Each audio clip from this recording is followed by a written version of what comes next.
What a speech that you just heard. My goodness. How the hell did I follow that?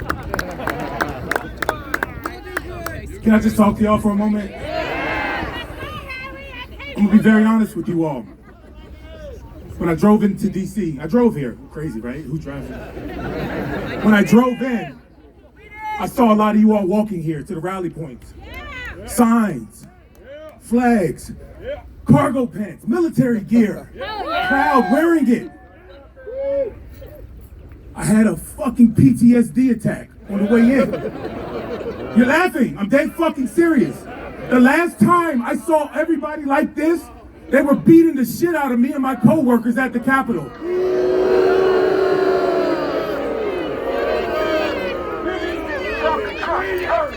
I tell you what, Fuck those traitors!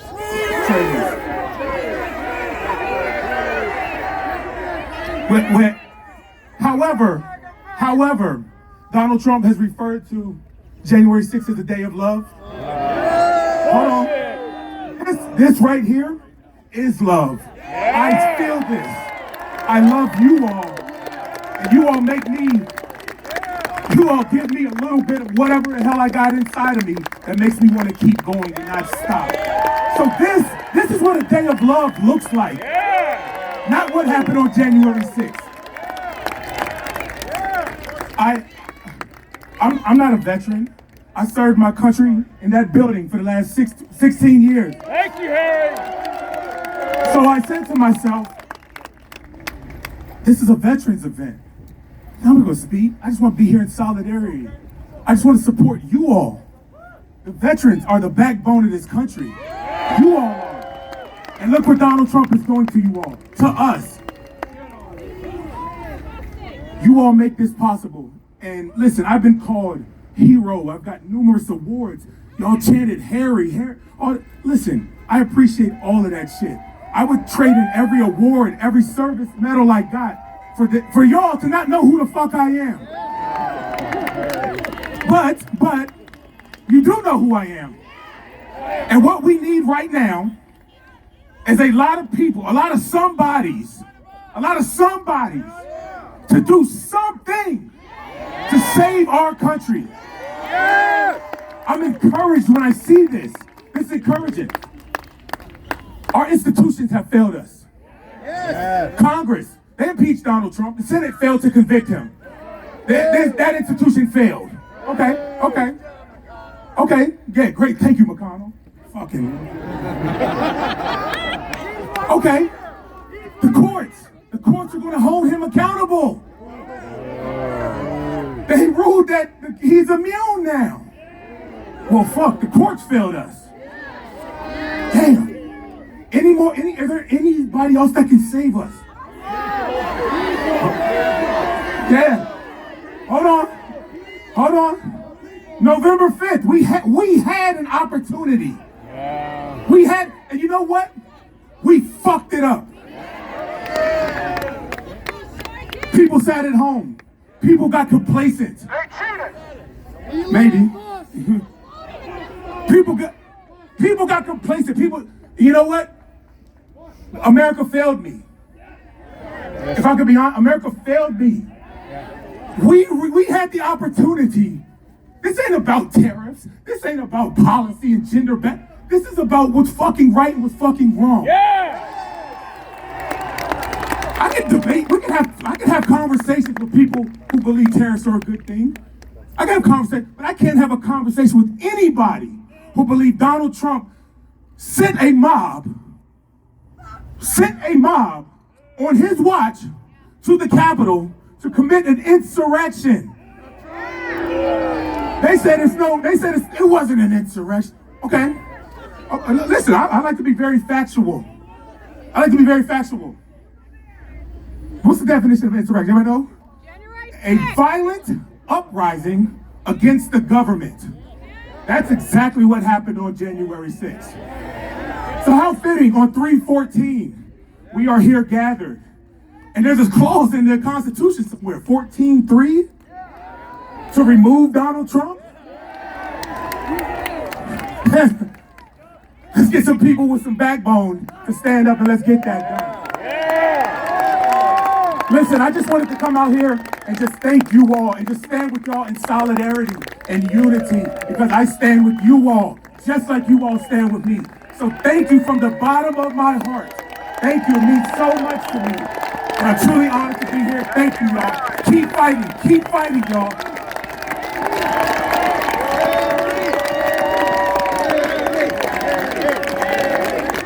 Keep it going for Harry Dunn, everybody. Let him hear it. Let him know you appreciate it.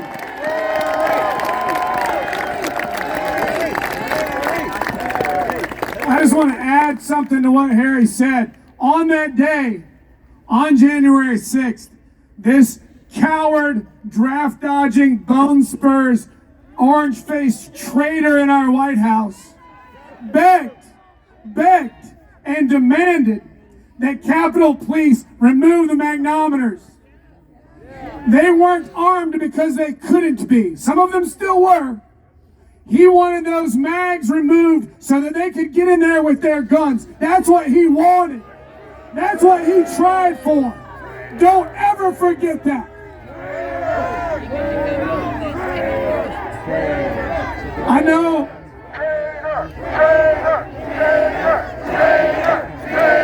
Donald Trump is a traitor that needs to be removed from office now.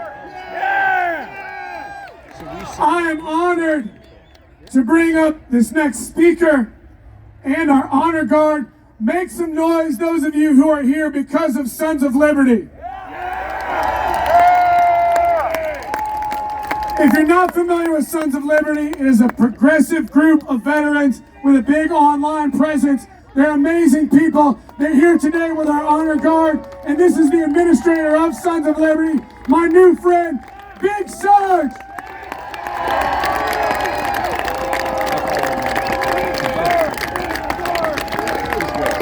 What's up, fam of Liberty and everybody else? Some of you know me, some of you don't. I'm not going to talk for very long because the speakers that have been up here already have said pretty much what I wanted to say. I had a speech. I can't remember shit anyway, so fuck it. I said I wasn't going to swear.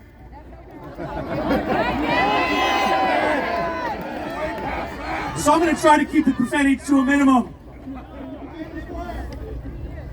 I'm here because I'm a veteran. I'm here because I love my country. I'm here because I love all of you, even though I don't know you. And you don't know me. Maybe you do. Maybe you saw me on a video talking about Velveeta Voldemort and his buddy Vladimir Futon, the couch fucker. Maybe you heard me call Elon Musk Elon Mussolini. How many of you in this crowd are veterans? How many of you in this crowd go to the VA? How many of you in this crowd have PTSD? I want to apologize to Officer Dunn for giving him PTSD because we all look like the people from the January 6th insurrection. I started Sons of Liberty deliberately using the name and the colors, the chopped up join or die snake, specifically because a bunch of guys that I served with in 2015 decided liberals aren't patriots. They said liberals hate their countries. I heard that from civilians too. If I'm not a patriot, why the fuck did I serve and you didn't? Now they're tearing down the VA. They want to privatize it so these billionaires can make money off of you. We don't want to privatize the VA. We don't want you to destroy the VA. Stop firing people from the VA.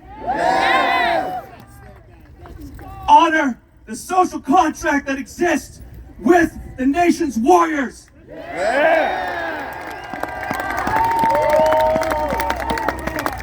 We who have borne the battle. That's the motto, the mission statement of the VA. It came from Abraham Lincoln.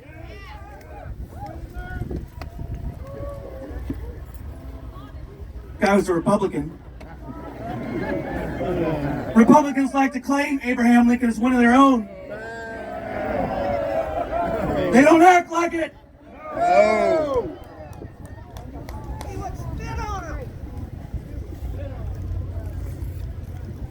I'm going to wrap things up because I'm starting to get a little emotional and I don't want to cry in front of all of you. I got an image to maintain. How can you serve your country? Get involved in politics, whether you are calling your congressperson, your representatives, your senators, call the people at the local level. Go out and vote. If they're not representing you, primary them. Primary Chuck Schumer.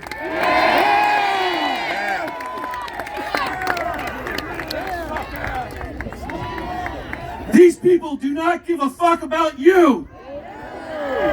If they did, we wouldn't be in this mess. You say it, Big Sarge. These guys don't give a fuck about you, so nobody is coming to save you but you.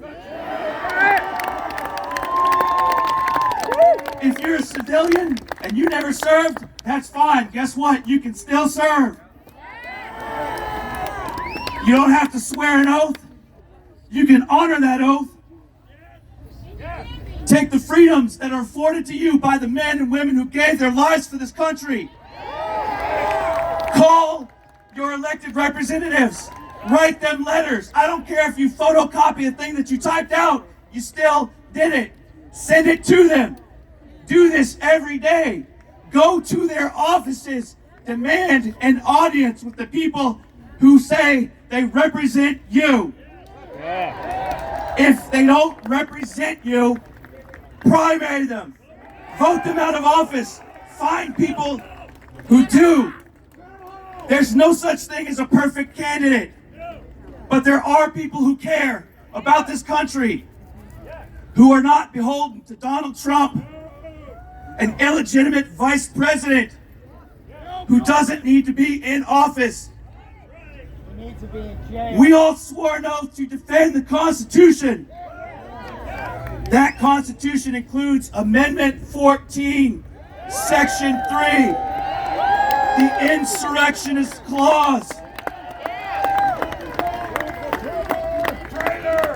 It doesn't just include traitors. It includes aiding traitors, such as, pardoning January 6th insurrectionist traitors.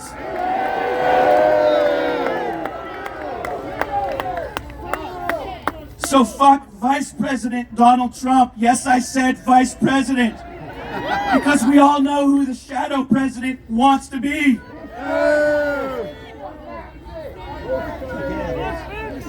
So fuck Trump. Thank all of you for coming out here to show your support.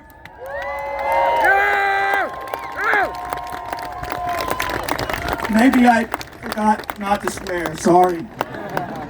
That's my time for today. If you follow my channel, 2 claps and a rack.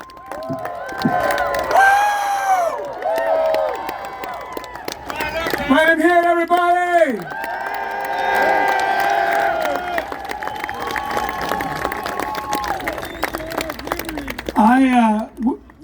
I was talking to Jessica Denson. Give her a round of applause. Jessica and I were on a YouTube Live with Tim, with Big Sarge, on the Sons of Liberty channel. And we were talking about what needs to happen. The conversation was, what needs to happen what can people do? What do people need to see? And Jessica was talking about planning this protest on March 14th, 3/14, to further the discussion about 14-3. A little play on numbers, if you will. Not in Europe. And then I talked about what I thought needed to happen, and that was sort of a four-part thing.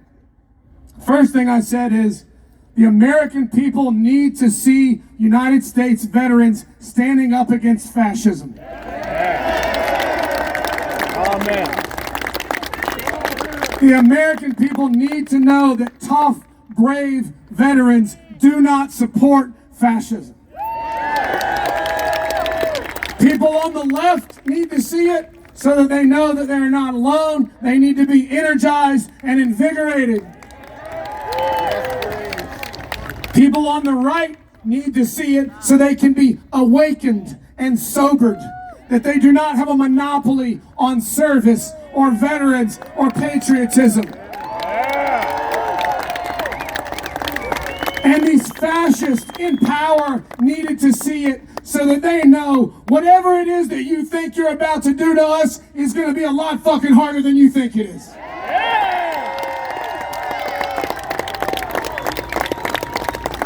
So we decided to make this day a march, the 14-3 protest and a veterans protest, and here we are. I put out a call to volunteers asking if you could please send veteran videos. I got another volunteer to make the video. Everything I've done is with volunteers. The DonaldLovesVladimir.com website, volunteer. A lot of the info for that website, compiled by volunteers. These mobile billboard trucks rolling around with that website on them, money from volunteers. I'm not doing it by myself. I'm doing it with you. I couldn't do literally any of it without you. So now we're going to show the video that we were able to make from the submissions that you sent us in, and the kind volunteer, Ian Gagnon, who made the video for us. Please check out the screen. Gonzo! Gonzo!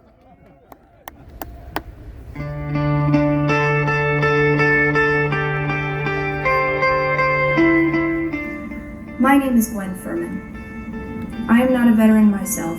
Instead, I am here to speak to you today on behalf of a veteran who is no longer with us. His name was Sergeant Denville Dale Adams, but to me, he was just known as Grandpa Dale. He served in World War II with the 82nd Field Artillery 1st Cavalry Division from 1938 until 1944, but it is what he did when he came home that matters most today. He was National Adjutant of the Disabled American Veterans, also known as the DAV, from 1962 until 1988. And during his time as leader of that organization, he fought tirelessly for the rights of veterans, regardless of their gender or skin color, and regardless of what theater they served in. Thanks to his leadership, PTSD and Agent Orange victims are able to receive treatment at the VA today. And thanks to his leadership, the VA exists as a cabinet-level agency. He has many accomplishments, but they're too numerous to list here. But what I am here to do is tell you that the Trump regime is tearing down everything that he built. Veterans are being fired from their federal jobs, their health care is being taken away, and their health care providers are being fired en masse. This is an outrageous overstep of executive power, and it is just one of the many reasons why we are tumbling ass over tea kettle into fascism. I am here to give you my solemn vow as a disabled civilian activist that I will refuse to allow Grandpa Dale's legacy to be destroyed. I will continue to fight for the freedom, dignity, healthcare, and rights of everyone in America, veteran or civilian, regardless of skin color, religion, gender, orientation, disability, or creed. And I ask you to join me. Don't let what my grandfather did go to waste. My name's Jay Ryan. I'm a veteran from the United States Army. I served in 1985, 1988, Fort Polk, and I also served in support of Desert Storm. I served in country, Iraq, and Saudi Arabia, 1991. I also am a DOD civilian, 20 years of service. I'm retired now. But I said an oath to defend the Constitution of the United States, and I intend to fulfill that oath. I'm deeply disappointed as to where we are today. And our country's always stood for freedom, always stood for justice, it's always stood for equal opportunity. That's not where we're headed.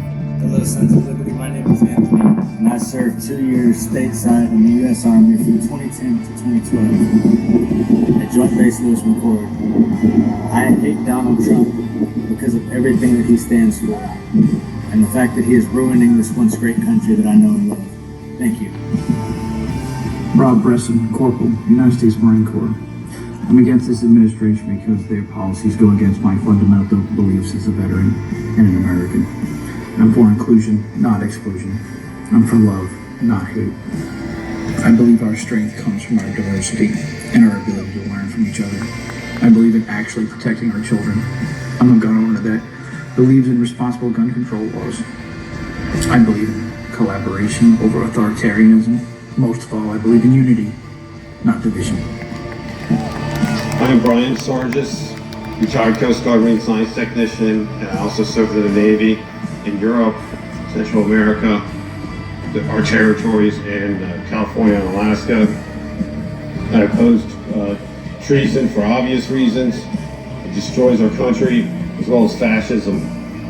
I am retired Master Sergeant Chad Rogers. I served in the United States Air Force from 1992 to 2013. I swore an oath to support and defend the Constitution against all enemies, foreign and domestic. I will not sit idly by while this administration cozies up to a dictator and treats Russia like an ally under the guise of a peace treaty. I will not sit idly by while this administration erases the history of my brothers and sisters in arms under the guise of DEI removal. I will not sit idly by while this administration guts the VA and keeps needed care and treatment for myself and fellow veterans under the guise of government efficiency. I will not sit idly by, and neither should you. Hello, my name is Jeff Raybuck. I served in the U.S. Army for 20 years, retired. I also was a public school teacher for 18 years. Served as an air defense artilleryman. And the reason that I am upset is because I don't like fascism. I don't like what Trump is doing to our country.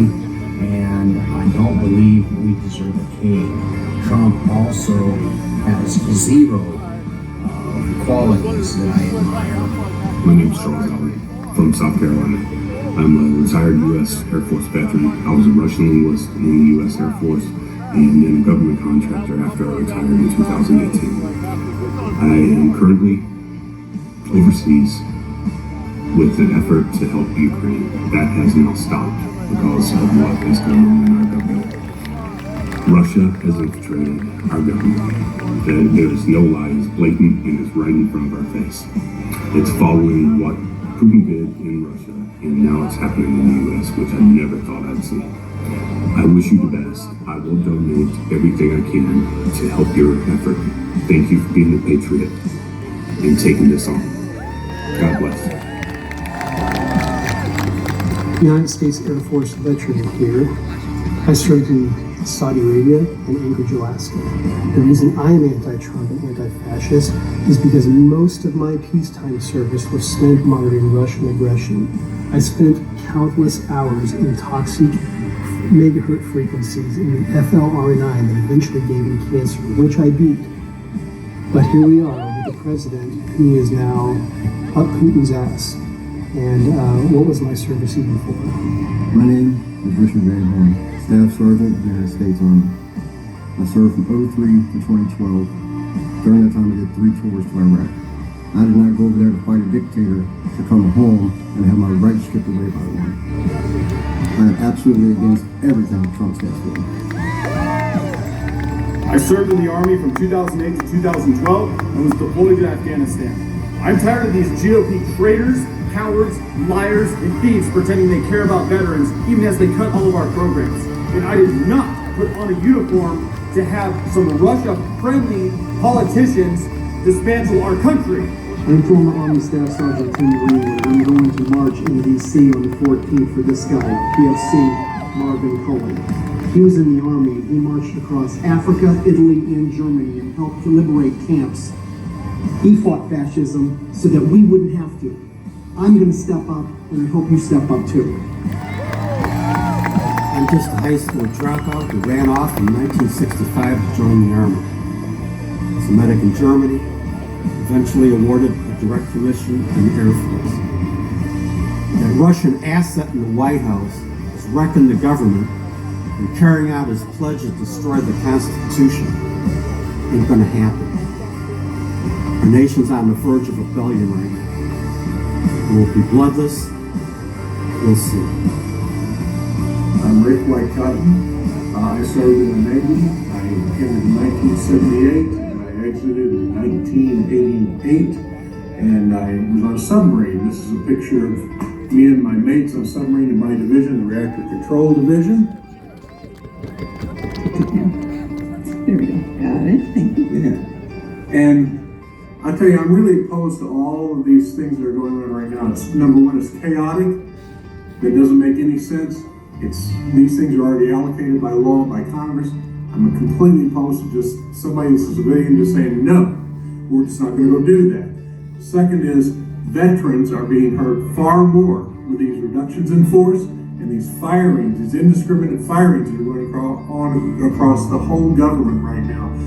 And the Veterans Affairs Department and the disabled veterans, they're being hurt worst of all. So their own department's hurt, and the people that work there, many of them are veterans, they're being hurt. And it's going to demolish us. Specialist Seychow, U.S. Army Reserves. I'm here standing against fascism, Nazis, domestic terrorists, and the 1%. I stand for justice and upholding the Constitution. Let me tell you what leadership is. Leadership is taking care of your people. Leadership is making sure no one gets left behind.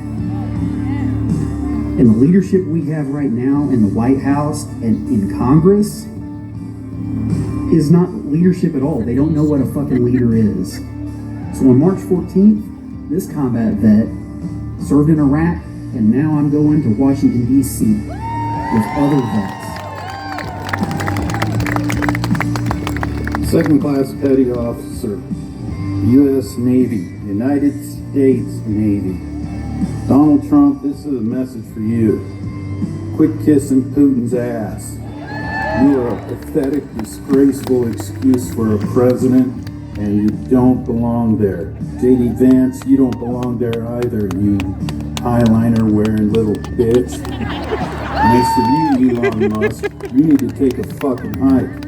You have no business in the goddamn White House at all. You haven't done shit for this country, and you never will. You're just a rich prick that come from South Africa. Get out of my country.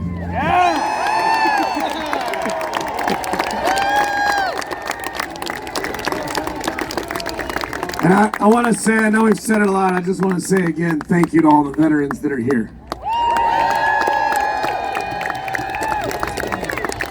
So, my idea of having that video made, getting people to help make that video, and getting you guys to send in your submission to make it, I don't want it to be the only one. I want to make 100 more of those with 10 veterans on each one.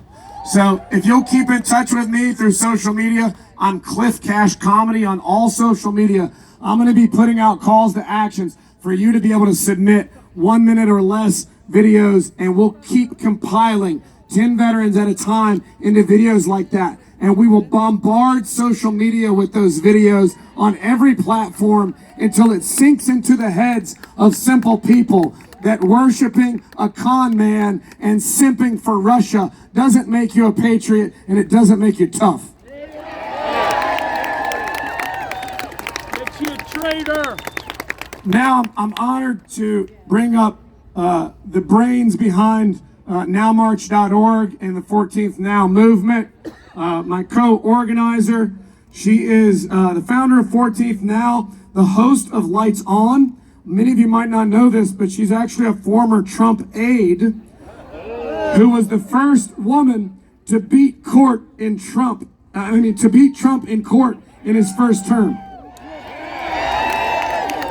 She started in 2017 without a lawyer and was able to beat Trump in court. They ended invalidating all his illegal 2016 campaign NDAs. She's also the host of Lights On with Jessica Denson on YouTube. Give it up for my friend, Jessica Denson.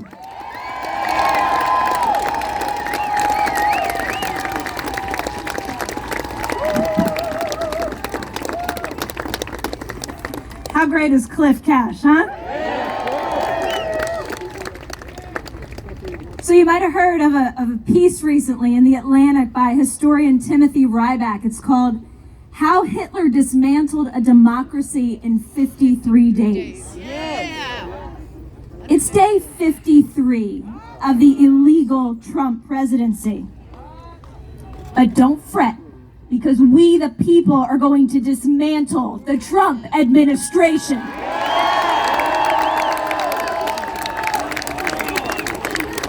You know, there's been so much talk today about love and fear. And that really is the opposite of love, isn't it? It's not hate, it's fear. It's fear. I remember Jane Fonda said that not too long ago. I think she was on Jimmy Kimmel or something, and I appreciated her so much a couple weeks ago when she was at the SAG Awards accepting Lifetime Achievement Award. Brave activist, artist who has been in so many crowds like this for so many years. She knows what this fight is about. And she talked about John Lewis crossing the Edmund Pettus Bridge, being willing to be beat to death for equality and justice. And she said, you remember those images and those documentaries? Well, this is your documentary moment.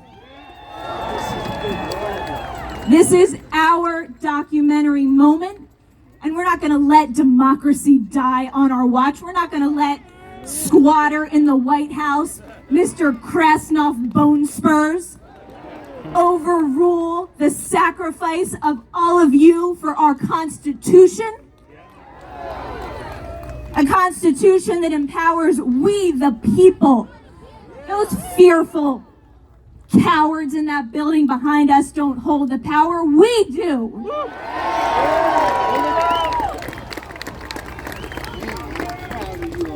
So, hate and fear versus love. I just feel like this is really a theme, because it's really, this cowardice is just so gross, isn't it? Isn't it gross? Isn't it an insult to all of our sacrifices, our love for this country? You know, when I was 5 years old, I think I had an assignment during Black History Month to give a speech where I was Marian Anderson. Beautiful singer who overcame the racism of the daughters of the American Revolution, right? Somebody's gonna check me on this. And ended up singing at the other end of this mall. Beautiful. She wasn't outspoken about the justice struggle, but just being there and overcoming that inequality, that racism, was such a powerful statement. And I had this opportunity as a 5-year-old to be Marian Anderson on stage. I was really sick that day. But I wanted to do it anyway. I'm like, I'm doing it anyway. There's no way I'm not gonna go be Marian Anderson. And I came away from that as a 5-year-old. I don't know what it was, but I came away from that knowing that I had to do something to change this world. And I've known it since then. And I also came away from it knowing that I could never do it from the fucking inside, excuse my language. I wanted to do it from the outside. And we have the power on the outside. That Constitution empowers us. One thing Marian Anderson said my theme here of childhood and children. She said, hate and fear are two things which babies are not born with. And you know, a lot of people in that building behind us, most of them, Republicans and Democrats, took an oath with their hand on a Bible. Bible that says so many things that those people violate every single day. One of them says, become as a little child. Come as a little child. I was thinking about that, and I was thinking, you know what? A little child can see how screwed up this picture is. A little child can see that someone who leads an army to beat law enforcement cannot be the chief law enforcement officer of the country. A little child can see that someone who cheats on their mommy with an adult film star cannot be a representative of Christianity. A little child can see that a felon cannot be a president. A little child can see that you don't go out day after day after day and just make up lies out of thin air. A little child knows decency and kindness. A little child doesn't judge our neighbors because of their skin color or their race or their religion or their gender. We need to become as a little child again.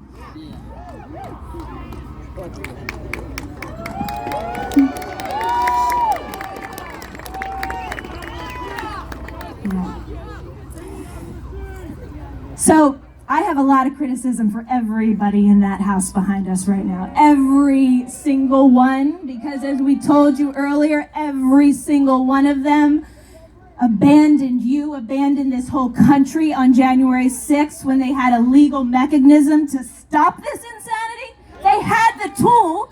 In the name of a peaceful transfer of power, they allowed the man who violated the peaceful transfer of power to enter the White House.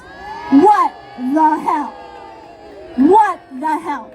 You know what? I've said this kind of a little bit low-key on my show before. I'm going to say it really boldly now. I know the private correspondence that were sent from members of this body, ones that you think are the most ardent defenders of the Constitution, for not rejecting Trump's certification based on Section 3. And you know what those defenses were? They weren't that there wasn't a legal right to do it or a constitutional obligation, but their defense was that they were getting death threats. Death threats. With all the security that these people have, they put themselves into public service. They have to be willing to stand up for the Constitution. Capitulating to violence, that's just giving it up from the beginning. And we're all so peaceful here, so beautifully laying down the line and saying, this is what legally needs to be done. You need to adhere to this Constitution or get this man out of here now. But if that doesn't happen, and we're not promoting it for 1 second, but if that doesn't happen, there will be violence. And these people had the opportunity to stop it. And they didn't. They are. They're cowards, every single one of them. But I was talking about the Bible. I believe in redemption. I really do. I really do. You've heard today about some ways that they can still use Section 3. It is not dead letter. We're going to hear a little bit more about it in a few minutes. They could impeach him. They could be calling for impeachment every single day of the week. This is what authoritarians do. They try to throw so much shit at the fan that you just can't keep track of it. And it's just every day, oh my God, another thing. And you just, oh, we can't possibly do anything. Every single day, he commits multiple impeachable offenses. That is all that the Democrats should be talking about, is getting him out of office.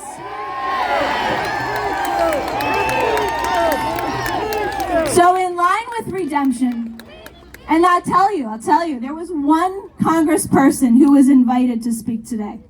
Can you guess who it was? One. Al Green. Representative Al Green is the only one who is doing what is necessary in this moment. Every single member of the Democratic caucus should be standing with Al Green and his articles of impeachment.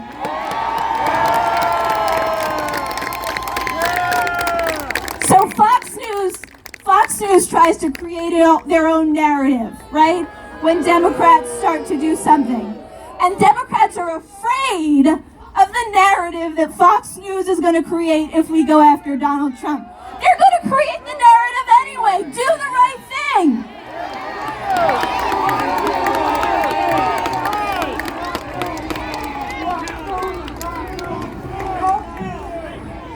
So these representatives, like Chuck Schumer today. What the hell, Chuck Schumer? I mentioned that article, the book from Timothy Ryback, Hitler's Final Rise to Power. You know what it talks about? It talks about those 53 days. And those were the 53 days that it took to get the Enabling Act, which turned Hitler into a dictator. And he didn't just get there with the fringe. Just like Donald Trump doesn't just get there with MAGA. No, MAGA's like this. He gets there with all the so-called moderate and normal Republicans. And you know who else he gets there with? He gets there with the Democrats, like Chuck Schumer.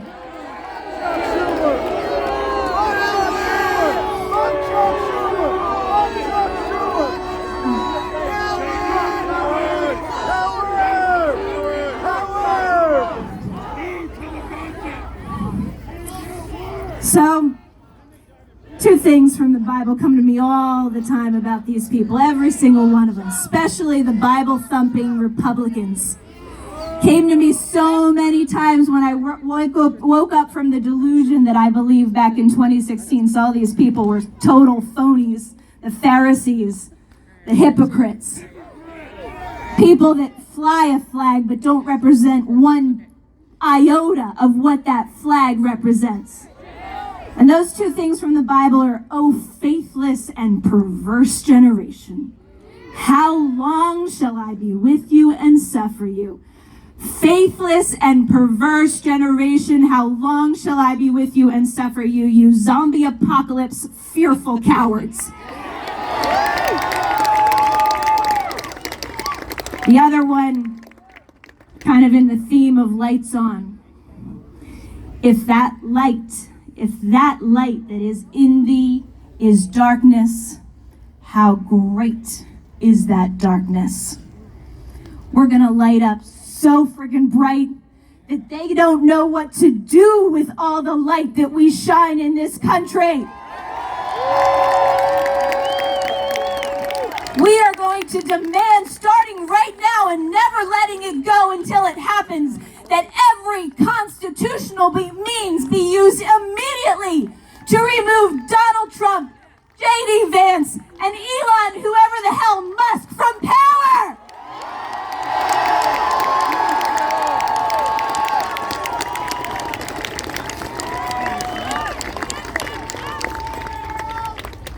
.314, Constitution of the United States of America, what lets us fight towards a more perfect union, that foundation, divine and human rights, merged. Abraham Lincoln said this, you've heard it. The people of these United States are the rightful masters of both Congress and the courts, not to overthrow the Constitution, but to overthrow the men who pervert the Constitution.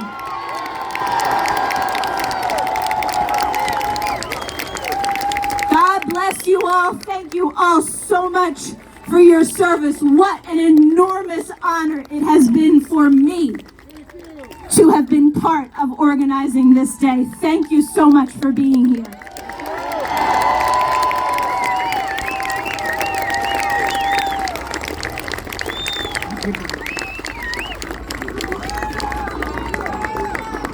Let her hear it, everybody. Jessica Denson.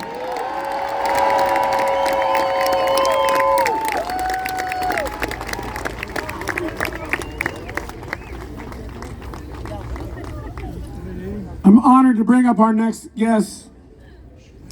This guy is a former VA policy advisor. He's a former former policy advisor for the U.S. Secretary of Veterans Affairs. He's also a Rolling Stone contributor, and he's also a Navy veteran. Give it up for Michael Embrick.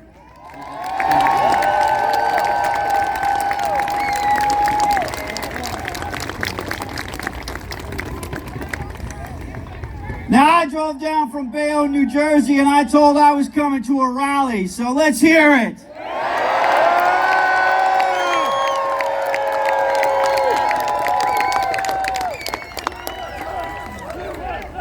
USA! USA! USA! USA! USA! USA! USA! USA! USA! The Republic, our Republic, has not been in this much peril internally since the War of 1861. The Citizens United ruling has jeopardized our democracy. Now we have our very own oligarchs who answer to no one.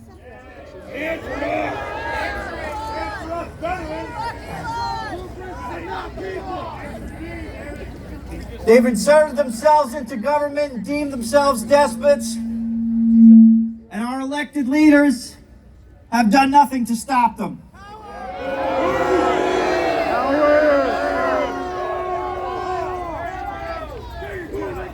But they are not going to win. Because we all have taken an oath to defend our Constitution, as many veterans like our bonus army has done before. And they have asked for another bonus army, my friends, and now they have it. It's you.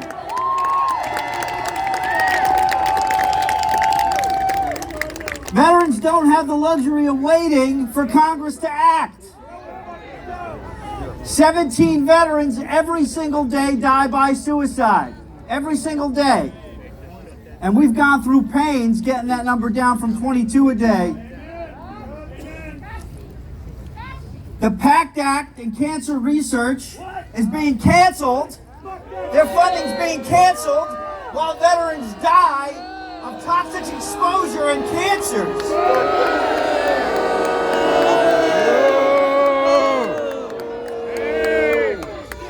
8 million veterans are on Social Security and they want to gut that too.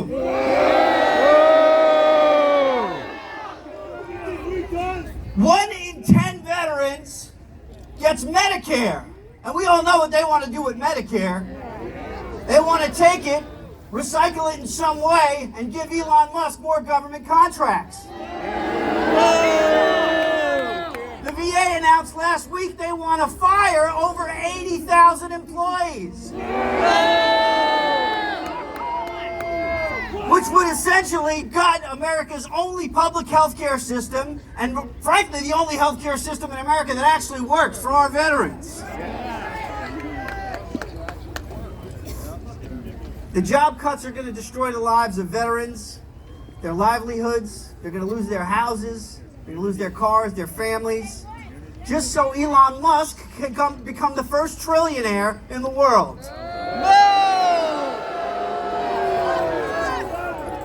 There's something very wrong in America today, my friends. And we can't wait till 2028 because Trump isn't leaving office. Hell, we can't wait till 2026. The time is now. We need action today.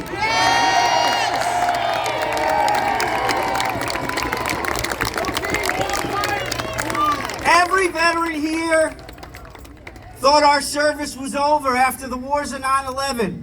We settled down. We found our forever person. We started a family. We got good government jobs. We rode off into the sunset. And they are taking that from us. Billionaires, think about that.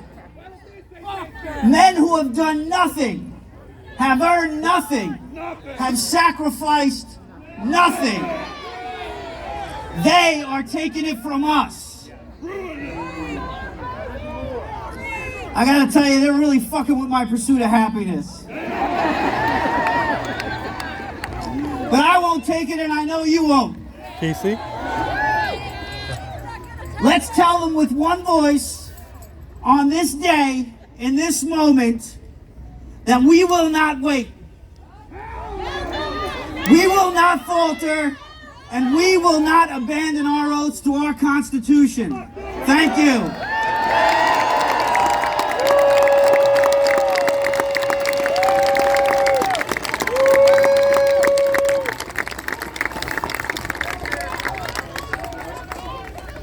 Hear it, everybody. Let him hear it.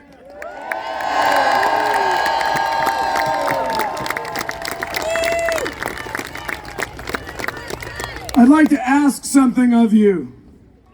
I'd like to ask you to tell something to Congress for me. And maybe if we do it loud enough, maybe they'll hear us. I think some of them might be hanging around. I'd like us to tell them to do their job. Do your job. Do your job. Do your job. Do your job. Don't stop. Do your job. Do your job. Do your job. Do your job. Do your job. Do your job. Do your job. Do your job. Do your job. Do your job. Do your job. Do your job. Do your job. Do your job. I'd like to ask each of you something as well. Run for office.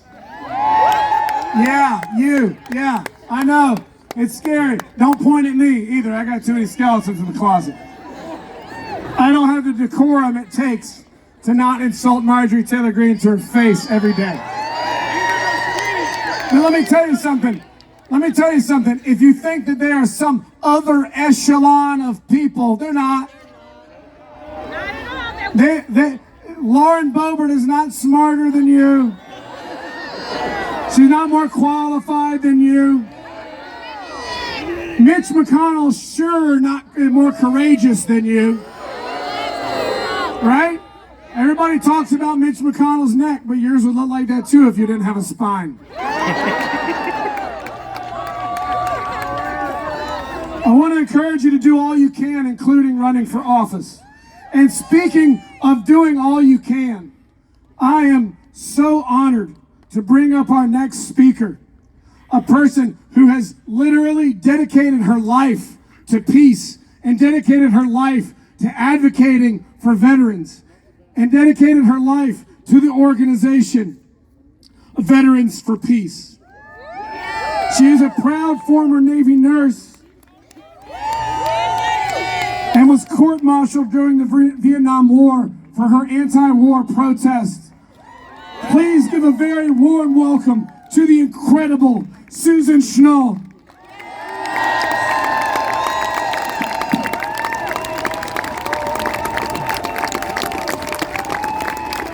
Good afternoon, everybody.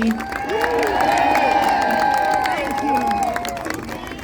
At this point, I happen to be president of the National Organization of Veterans for Peace. I've asked other members of Veterans for Peace to come up and join me and have you all understand that there are veterans in this country that stand for peace and social justice for all.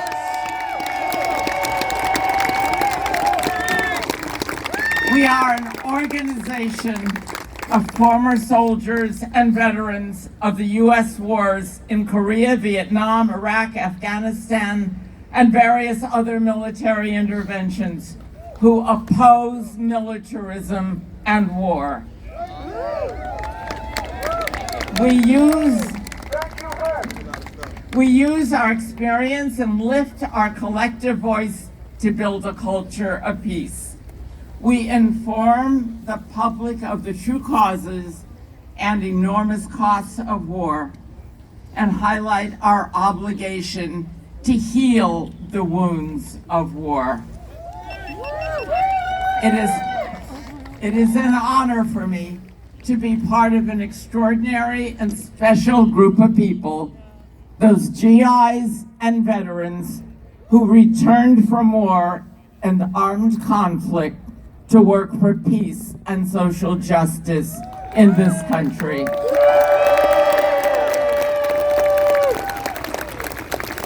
For them, it's been a wrenching, painful journey from war maker to peacemaker, to be able to question both themselves and their country that participated in armed conflict.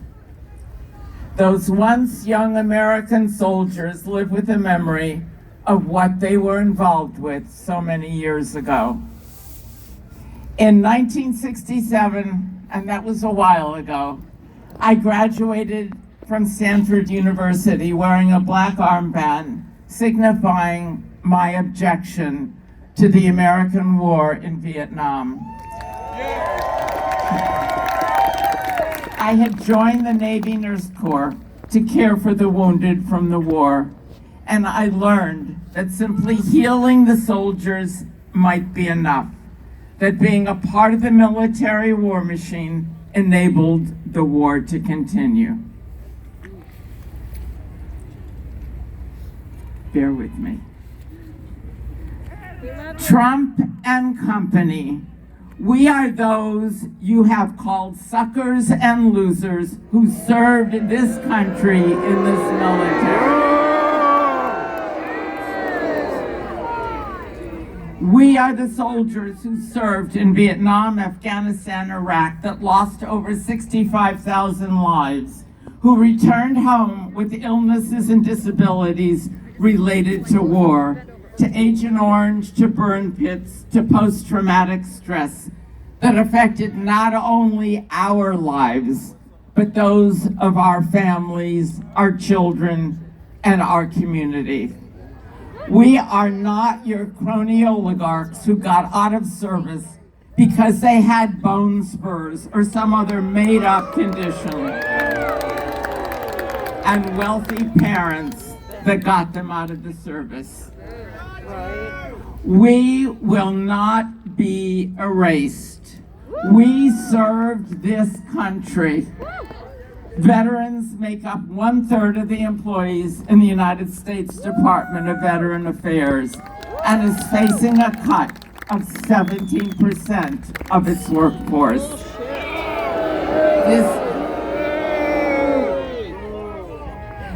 It is deplorable. This is creating chaos with a delay in benefits, straining claims and processing, delaying school assistance for student veterans. Delay in benefits under the congressional recently passed PACT Act that is finally recognizing the victims of burn pits in Afghanistan. It was a promise to address the Comprehensive Toxins Act, and we are now experiencing a delay. The United States Department of Veteran Affairs is the second largest agency after the Defense Department. And I would say that any time a country decides to send its people to war, it has the obligation to prepare for those who return from war.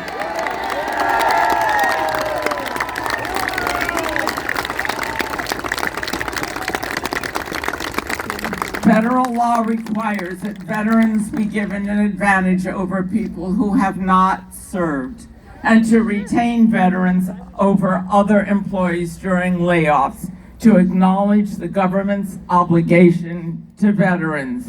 Is that happening today? Eat shit, Donald Trump! We served, and now you want to take away our needed services to feed your friends, to give them the most wealthy tax breaks at our expense.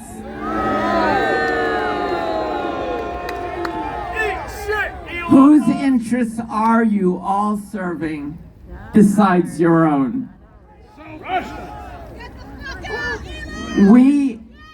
We are all immigrants except for the native people whose land we stole,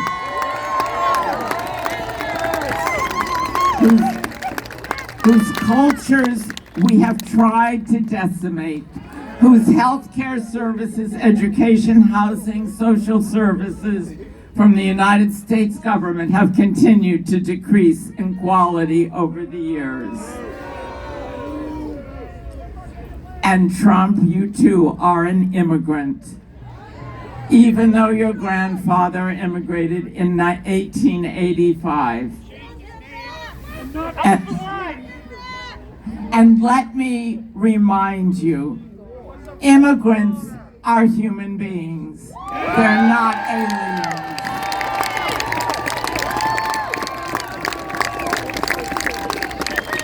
And certainly not illegal aliens, as you and your cronies call them. Your stories equating immigrants with danger and criminality are not new. This happens after surges in immigration by new groups. The Irish, Catholic, Jewish, Italian, Mexican, Japanese, Chinese, and German people were often followed by backlashes linking them with crime and disorder. This centuries-old fable is aimed at boosting a politics of exclusion, not one seriously concerned with the true causes of crime. Narratives equating immigrants with danger and criminality are nothing new. And a reminder to all of you, immigrants pay taxes. They pay taxes. That information is contained in the files of the Internal Revenue Service database. That is why they and Musk and Trump want to get access to those files so they can then find out the new immigrants and try to deport them. And unlike you, Mr. President, these people pay taxes.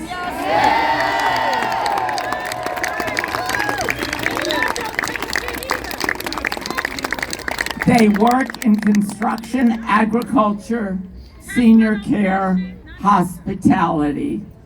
What will you do when they're gone? The United States military has assisted in more than a dozen military deportation flights to Guatemala, Honduras, Panama, Ecuador, Peru, and India.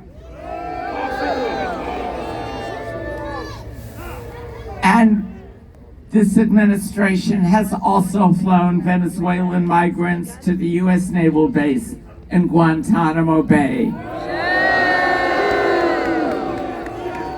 They said late in January that the administration would prepare to detain up to 30 migrants there. And a reminder to everybody, 30,000, yes. Private prisons are crashing in as part of the administration's plan to hold undocumented immigrants. At a rally in Iowa on October 16, 2023, he declared, quote, "In the wake of the attacks on Israel, Americans have been disgusted to see the open support for terrorists among legions of foreign nationals on college campuses."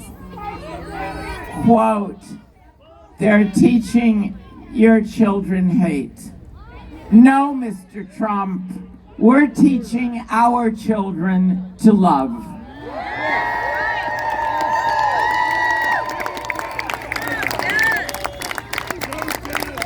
To stop the killing, to stop the genocide on the people of Gaza.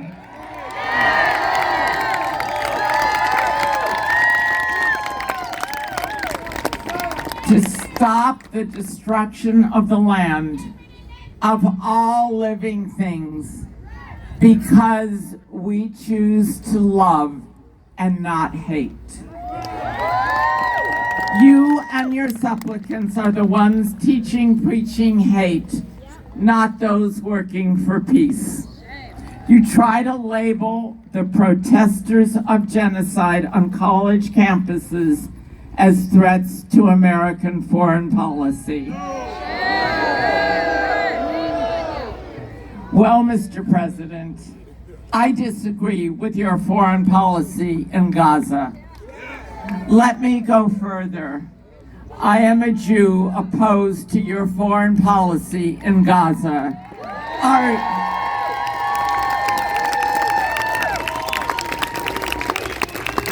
Are you going to label me as anti-Semitic and try to deport me too? Like Mohammed Khalil, who was kidnapped from Columbia University housing, arrested, and is held in a Louisiana detention facility. Because his presence in the United States is adversarial to this country's foreign policy and national security interests. Let me be clear. Genocide, the supplying of armaments to a country that is committing genocide, is against the interests of this country.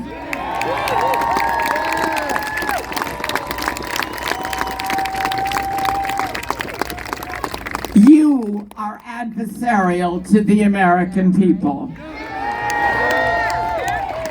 You and the arms makers are adversarial to national security interests of this country.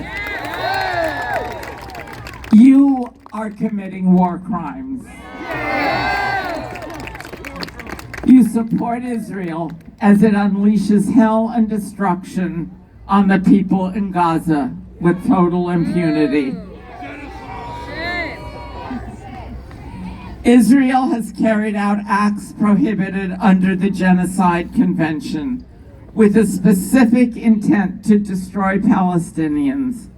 These include killings, causing serious bodily harm or mental harm, and deliberately inflicting on Palestinians in Gaza conditions of life calculated to bring about their destruction. Month after month, Israel has treated Palestinians in Gaza as a subhuman group, unworthy of human rights and dignity.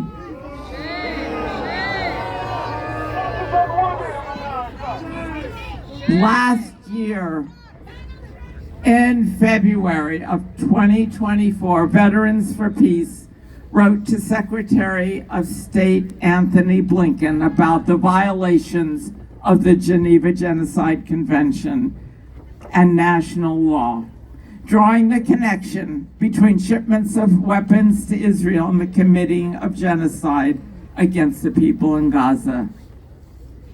And 1 year ago, on February 25th, Aaron Bushnell, an active duty airman, spoke, quote, "I am an active duty member of the United States Air Force, and I will no longer be complicit in genocide."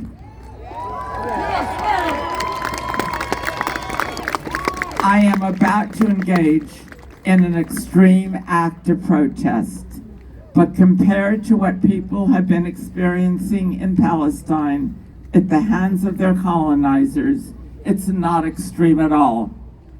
This is what our ruling class has decided will be normal. Free Palestine.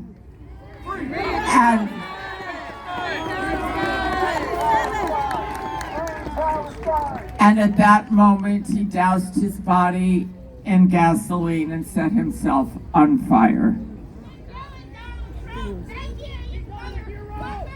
Too many of us in Veterans of Peace have seen the suffering war creates, and it never leaves our memories. All of us agonize over our government's aiding and abetting the slaughtering of innocents. These policymakers, swaddled in privilege, take their orders from those who profit from death and suffering. We know who they are. The people who run Boeing, Raytheon, General Dynamics, and their fellow merchants of death, and the people who finance what the merchants do. They operate on a grand scale internationally, but also on a singular small scale. They as much as lit the match for Aaron Bushnell. The fire that killed Alan Bushnell was simply the collateral damage, as it's so callously called, of the ongoing conflagration in Palestine.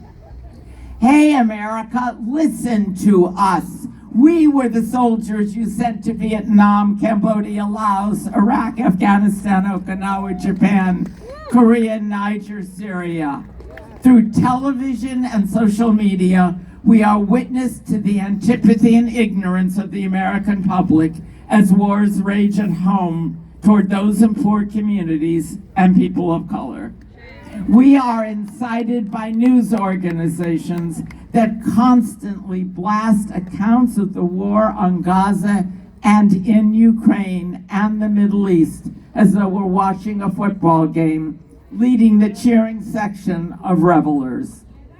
Let me tell you, as a veteran who cared for soldiers during the American war in Southeast Asia, war injures all who participate.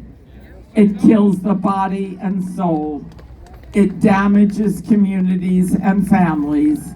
It impacts generations. And who profits? The war industry, the merchants of death that produce and distribute armaments. It drains our social resources that are life-sustaining, our education, healthcare, social services, housing, and uses those resources for death and destruction. And most of us continue to go on with our lives, overwhelmed by the enormity of the challenges facing us. We who know the truth have a responsibility to share it with others, to organize, to lead the way toward a sustainable future. War and militarism are destroying the planet. So is Trump. Hey, America, wake up and listen to me. Wake up.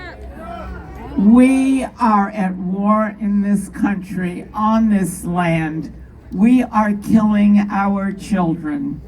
We have become the monster in the world that produces more armaments, more battleships, more drones that annihilate whole communities with a push of a button. We destroy our young. We kill school children with impunity. We poison our water and food supply. We send our military might all over the world and use it against people of color here. America, what have we become?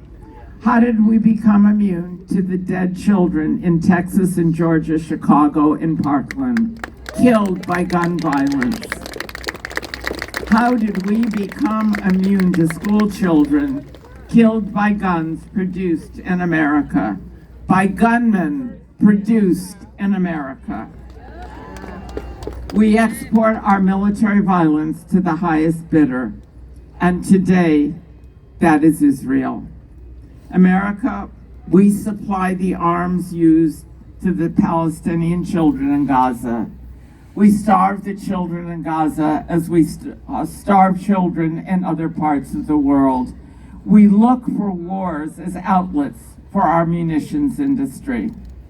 We perpetuate violence in the Middle East. We starve, imprison, attack civilians in Gaza. Let me be clear. Veterans for Peace opposes all targeting of civilians. We denounce the Hamas attacks on civilians and children as we denounce the Israeli attacks on Gaza.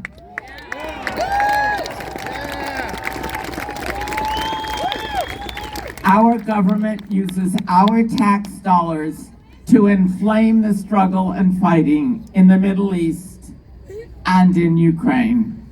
Without the continuation and the start of a ceasefire in Ukraine, this war, like all wars, will continue to escalate. We must break the pattern of escalating violence that feeds hatred, escalates violence, creates orphans, and self-replicates indefinitely. It is our tax dollars that have made America the greatest purveyor of violence in the world today. I think of those lives changed forever by war and conflict.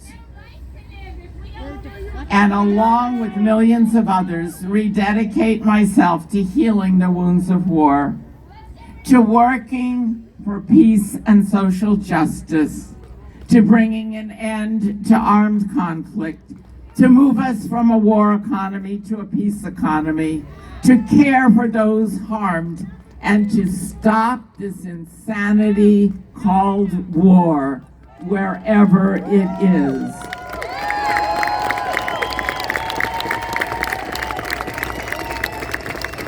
To end corporate power and destruction, to be life-giving instead of death-giving.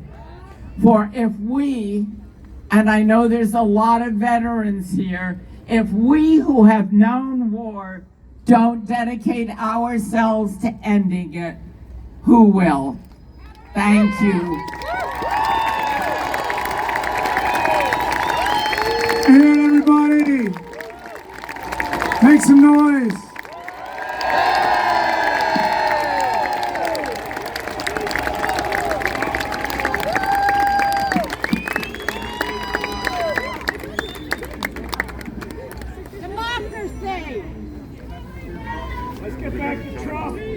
Next, we have a video from Evan Bernick.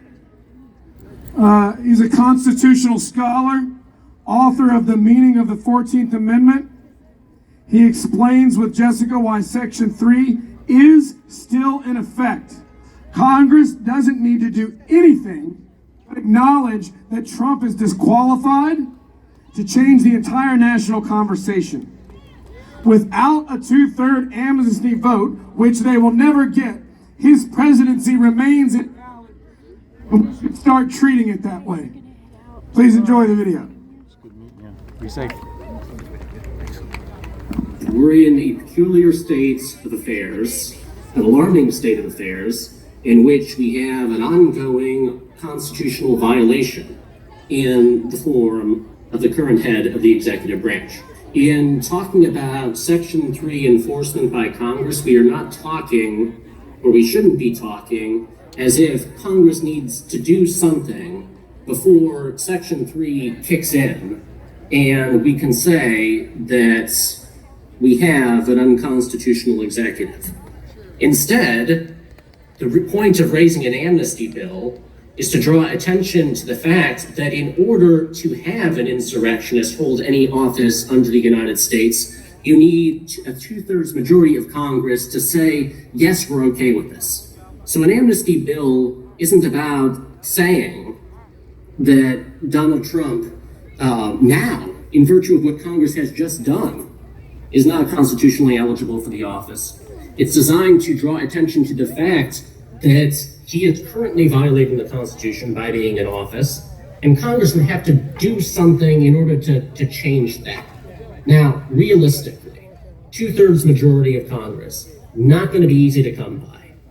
However, talking about realism, what is it legally possible to do, institutionally possible But to that's do? in our favor, just to clarify, because you're not going to get that very high threshold to remove the disqualification.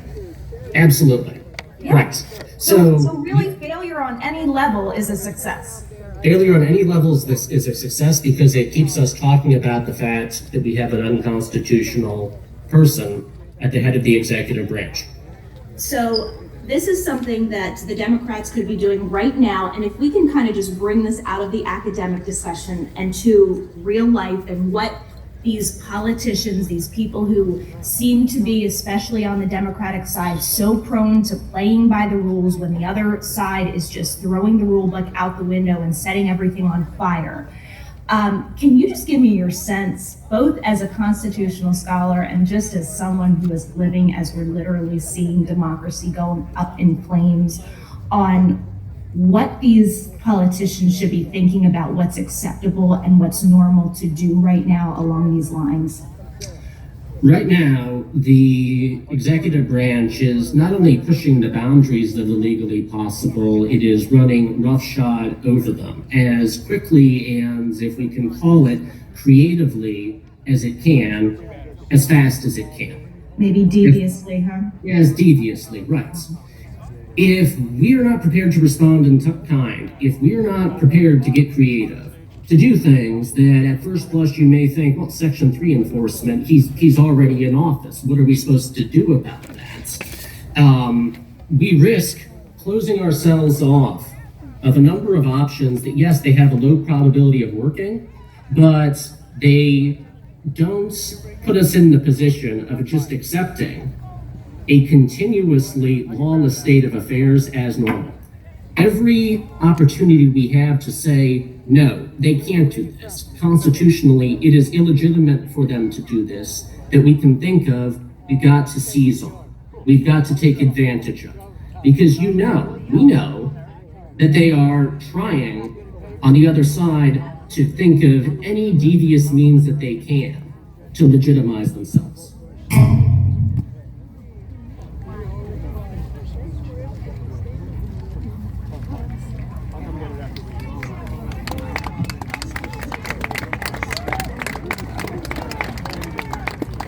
Let's march!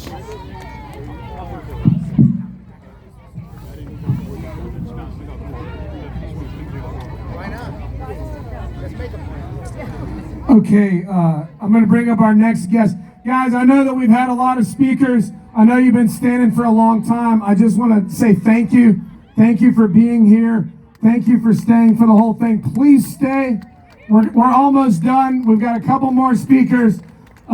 We're almost done, and we're going to have some really important announcements to make at the end of this, including about tomorrow, about an event later today, tomorrow, and the next day. Or we're also going to give you some call to action. Okay, I'm going to talk about it. Yep. Thank you for all of your input and coaching me throughout this event. Without you. This mic is questionable. This next guy, I never met him in person until today, despite, coincidentally, growing up in towns literally right beside each other in North Carolina. He's a North Carolina native. He joined the Army at 18 and spent 13 years in military intelligence. He joined social media in 2020. He currently has over 6 million followers across platforms. That's where I know him from, and you probably know him too. Give it up for Jolly Good Ginger.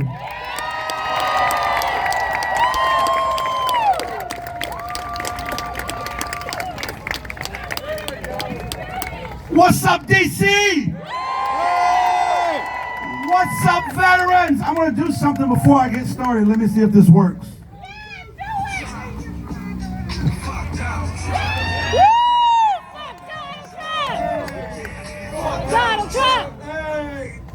R.I.P. Nipsey. Listen, before I say what I gotta say, I'm gonna say what needs to be said. Currently, the unqualified, undeserving Fox News host that has the title of Secretary of Defense, he is attempting to erase the history of our armed forces. You see, you understand that there were black, indigenous, and people of color who went to war for this country only to come home to be hated. And they are erasing that right now. They're taking it out of the books. They're taking it out of the museums. You can't do it. The Tuskegee Airmen existed. The Buffalo Soldiers existed. Black soldiers went to World War II and came home to no GI Bill. These same soldiers drafted in Vietnam and came home to no home, only hate. We are American history. The veterans of this country and the people that fight beside us, no matter their race, ethnicity, sexual orientation, identification, every single one of them have more patriotism in their fucking pinky than that goddamn draft dodger Trump. How dare he sit in that Oval Office and delegitimize veterans of this country, fire employees of the Veterans Affairs, take away the things we have fought for. Speaking of fighting, when my country called me and said, go to Iraq, Jolly, I went. When my country called me and said, go to Afghanistan, Jolly, I went. Well, now my country's called me to come to Washington, and fuck it, I'm here.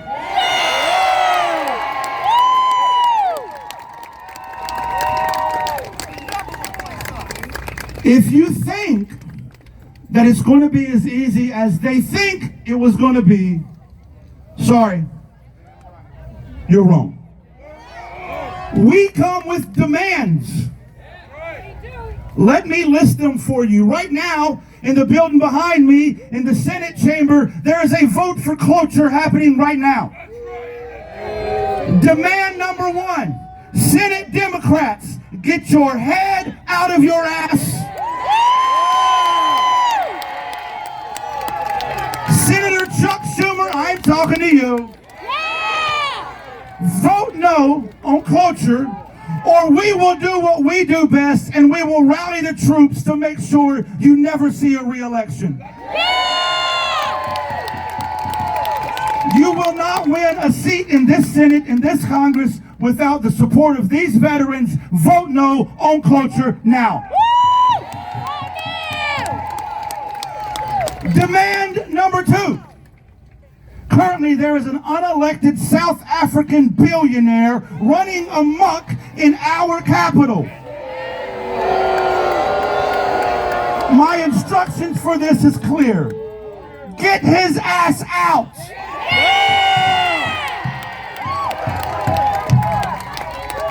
He needs to go now, not yesterday, and tomorrow's too fucking late. What does he know about efficiency? What does he know about patriotism? What does he know about government? He only knows what's in his best interest. How dare we allow this? Get him out. Demand number three. This is our final demand. House Democrats, you have what you need. Trump has done enough. Impeach him now.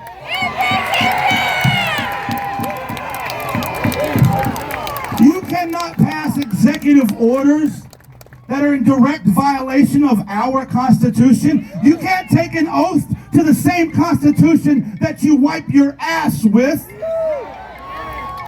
You cannot come in and day out and ignore the courts, ignore the legislative branch, ignore the checks and balances. You cannot call yourself the law as he has done. This is grounds for impeachment. House Democrats, that's your sign. Impeach him now.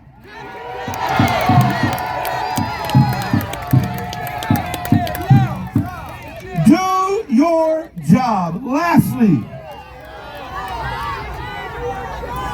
the last thing I want to say is to the people standing here today, especially the veterans of this country, the families of veterans of this country, those who support the veterans of this country.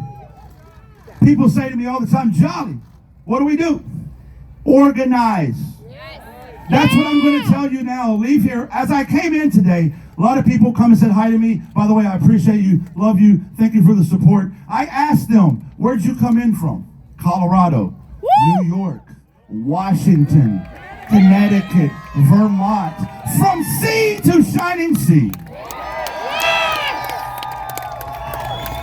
So that means when you leave here, you will go back home to Connecticut, Vermont, New York, Colorado, California. When you get there, organize. When you get there, organize. We, the people, have more power than the people in power. But if we don't organize, it means nothing. I was talking to Senator Booker last week, and he said something. He said something I agree with. He said, if you look back to all the movements in this history of our country, civil rights movements, women's suffrage movements, all right, all the movements throughout time, we can list them all. It all involved people in the street. It all involved a mass organization of people. And I know that everybody's waiting on somebody to do it. Here's your sign. That wasn't loud enough. Here's your sign.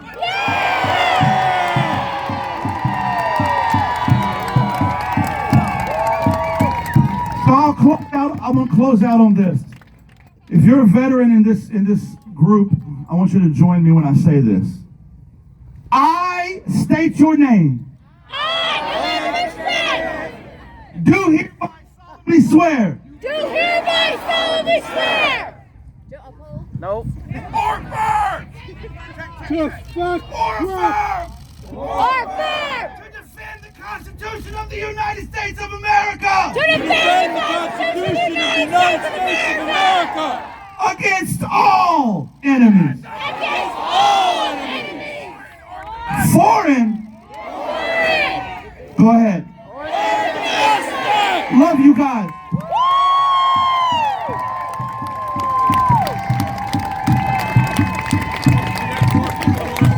The people united can never be defeated. The people united can never be defeated. The people united can never be defeated. The people united can never be defeated. United can never be defeated. The people united can never be defeated. I said it at the beginning of the day, and I want to say it again. By yourself, you are a drop of water. Together, we are a flood. And flood is what we gotta do. I'm pleased and honored to introduce this next veteran. Please make some noise for the Honorable Jesus Manuel Valenzuela.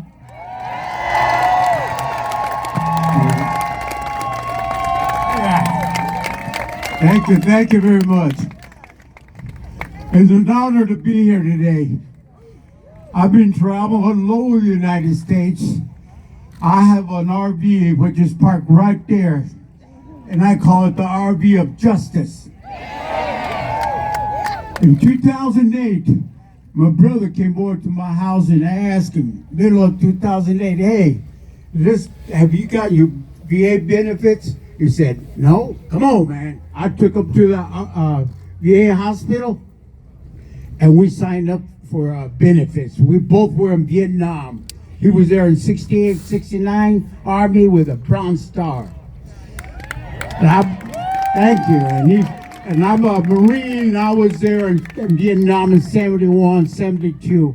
We did a lot of, I don't even want to say anything about this. But anyway, it gets to me, all the things we had to do. But from all this that's been here, I've been traveling all over the world. I've been in this place right here, the Capitol, the White House, the monument there. Everywhere I've been fighting the deportation of military veterans. In 2000, so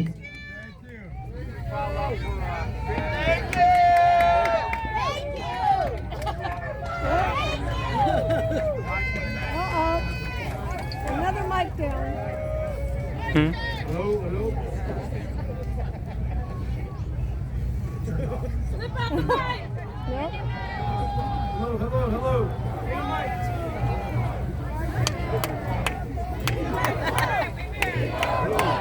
We are one. We are one. We are one. We are one. We are one. We are one. We are one. We are one. Hello, there you go. There you go.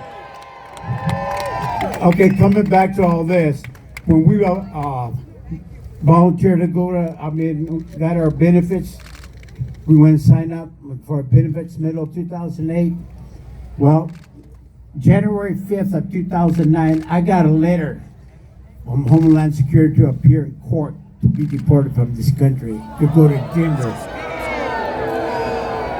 So January 29th, I drove to Denver, and I could not believe it. The judge goes, hey, where's your lawyer? I said, what do I need a lawyer for? You know. And he goes, Mr. Valenzuela, your proceedings to be deported from this country. I said, Your Honor, I'm a Marine. That's right. And I fought in Vietnam, and I'm a Marine, you know. And he goes, it don't matter. I said, what? And then I said, he goes, Homeland Security, what he said, you're going to have to go get yourself a lawyer, and in 30 or 40 days more, you're going to come back. I said, whoa. On the way home from Denver to Colorado Springs, halfway to the house, one of my brothers called me up, hey, go to the Memorial Hospital. Mom just died. I said, what? So I drove straight to the hospital and I saw my mom. And I said, wow. And all my family were there. I said to myself, I'm not going to say nothing about me here. It's her day. Excuse me. Anyway, I didn't say a thing about it, so I just took it, and then later on I was working on paperwork about her death, and I saw a paper saying my mom was born in Lubbock, New Mexico, in the United States. I said, yeah. Six of us were born in Mexico, and 6 in the United States. Mom and Dad were busy. I mean, it was beautiful. 8 brothers and 4 sisters. I mean, that was something. We were working in the fields and all that, but the idea is coming back. I was looking at the paperwork and I said, well, there's something about my mom being born in the United States. I went to the library and I asked the guy to help me out, and I found the statute that said, the second I took breath in Mexico, I'm American citizen. I said, yes! So I got the document, and then about the next month, my brother came to my house, and he looked like hell. I mean, I said, hey, bro, what's wrong with you? He goes, take a look at this. The same document that I got, he got to be deported from this country. I said, whoa. I said, I'll be right back. I put it on the table. I went to my room and I got mine. I put mine by his. He looked at it. He goes, whoa, you too? I said, yeah. I said, goes to show you when we apply for benefits, military benefits that we earned the right to do, to fight, and we did. He saved. He got a Bronze Star. He saved 2 FBI agents interrogating the Viet Cong, and he got loose and he got them all beat up, but he got in there. And he saved them. The idea is, I found out that second that we went to file for benefits, they find ways to get rid of us. You know what I'm saying? That money right there, every veteran that puts his life on the line, when he lifts his hand and gives the oath to protect America, 100% American. He puts his life to be American, and people that come from other countries like, right there, they pay money to be American citizens. And veterans have been deported. Without us, none of you be here, standing here and having this freedom. All this freedom is because we put our lives on the line to protect it the rest of our lives. I'm doing it now still. I got that RV, and I want everybody, before I forget, when this is over, all of you are welcome to go on that side of the fence right there. You see my RV, and we'll take a big picture. Whoever wants to around it, would you guys are invited to take a picture of it. But the idea, we have to keep fighting, because it's very important that this president of the United States, I do tell him, by the way, when he was president, way back, I wrote him a letter. I wrote him a letter way back when I got the removal notice from me and my brother. I asked him to help us. You know what? A 5-page letter, and I wrote all the things that's been happening about veterans being deported. I got a letter from him. You know what I'm saying? I got a letter from him. I couldn't believe it. And you know what he said? Oh, Mr. Valenzuela, I see your situation. Oh, thank you for your service. I said, what? That's the kind of commander-in-chief we have here? That I believe in the United States of America, a commander-in-chief should be a military veteran or a soldier. That's supposed to be. Because that's commander-in-chief of the military. We don't have a commander-in-chief in the military up there. He's just a Sisilala and what's it? To me, that's a disgrace to America and all the countries of the world. See how ugly this person is here. It's violating our oath that we always said. We never leave nobody behind. All right? Never. My parents from Vietnam, my parents wounded. You don't do this. So to everybody, simplify to all of you. And you can all come and we'll take a picture. And I'm going up back to Colorado Springs. And I'm going to say, you know what, Veterans for Peace, they've been following me around all the time. Everywhere I go, they're there. They're number one. I love you guys and all you other groups here. And I'm very proud, and thank you all for letting me speak out. And let's get him out of the office. He's worthless. And next night, he can get the hell out of here.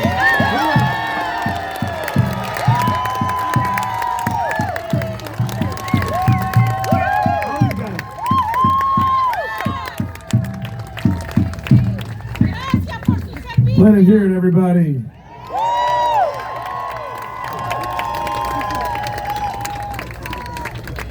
We got a couple more speakers. Hang with us. We're going to give you some calls to action for today, tomorrow, and the next day, and some general calls to action. Just stick with us. We've got a video now. How many of you listen to the podcast Gaslit Nation? Okay, well, I was expecting a bigger response. Well, if you don't, you should. It's incredible. The host of the podcast is named Andrea Chalupa. She's an authoritarian expert and documentary filmmaker. She was with us in January, and she's going to join us now by video. Give her a round of applause, please.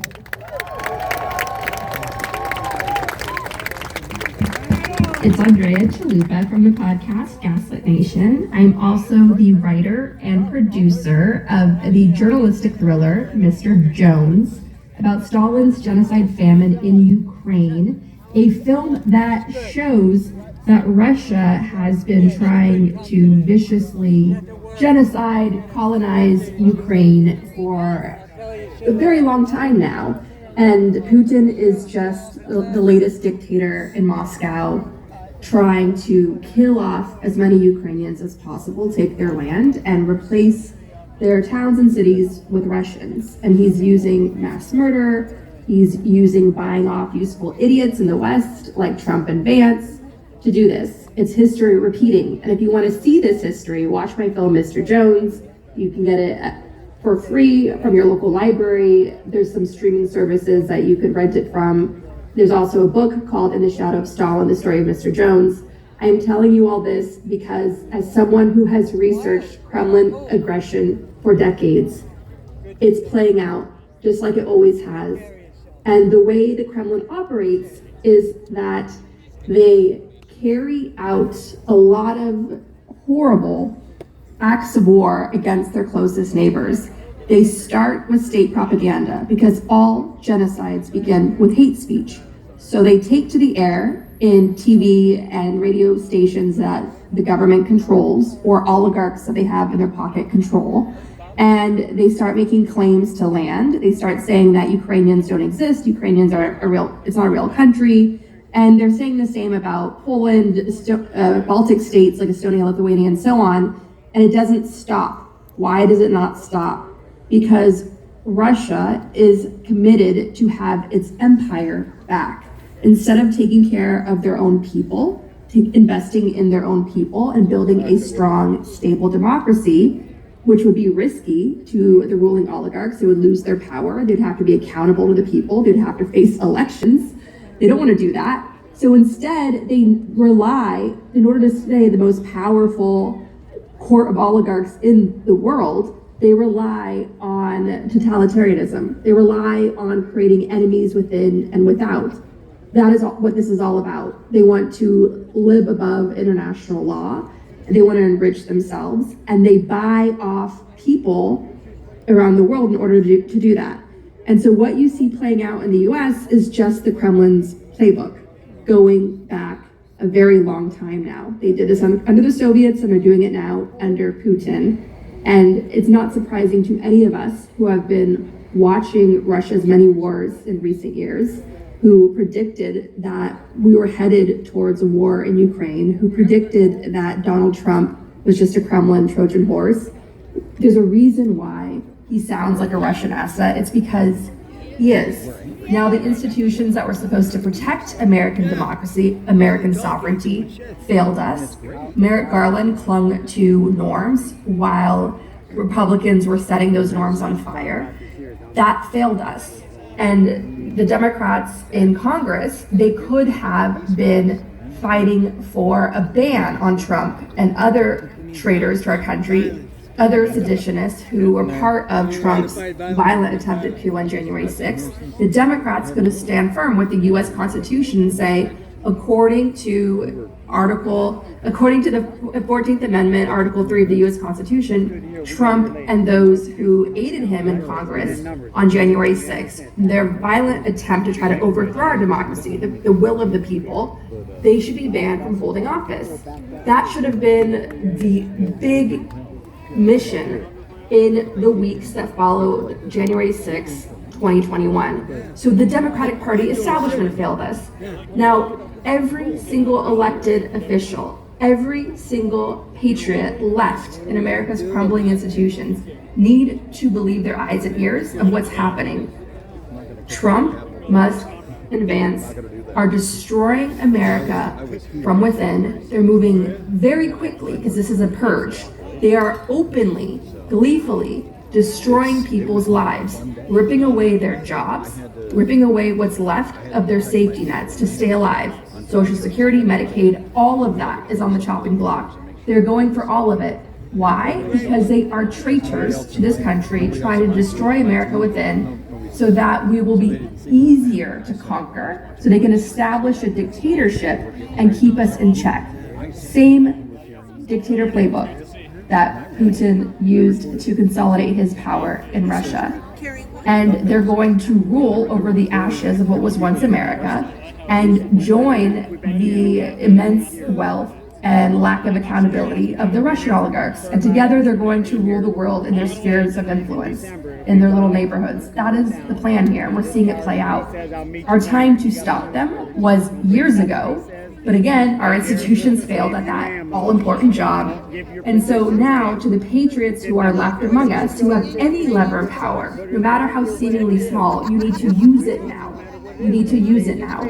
We need to use everything that we have, marching, protests, even showing up to the offices of Democratic officials demanding that they fight. And if they're too tired or scared to fight, then step aside and let someone else do the fighting in their place. They shouldn't be there in this moment in history that is calling to them. We also need to write letters, be vocal on social media, run for office, primary representatives who are useless right now.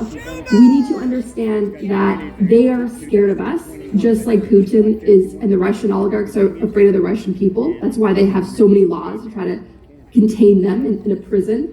And they're also scared of Ukrainians for showing the world that Russia can be stood up to, that Russia can be contained. Remember, Kiev was supposed to fall in 3 days. It's still free. So the Ukrainians showed us the way. And the only way is being brave, being strong, and standing up to these idiots. And we are going to do that together. There's more of us than there are them, and ultimately they're stupid because they don't know how to govern. They're just simply not smart enough to govern. So they're like cavemen that just want to club us over the head and drag us back in the cave. Like, they're dumb, okay? So have confidence in their stupidity. Have confidence that they're scared of us. Have confidence that there's more of us than there are them, and that together we're going to get through this. But we need all of the patriots out there, wherever you are, to stand strong in our collective wisdom and our collective light, and know that this fight, ultimately, we will prevail.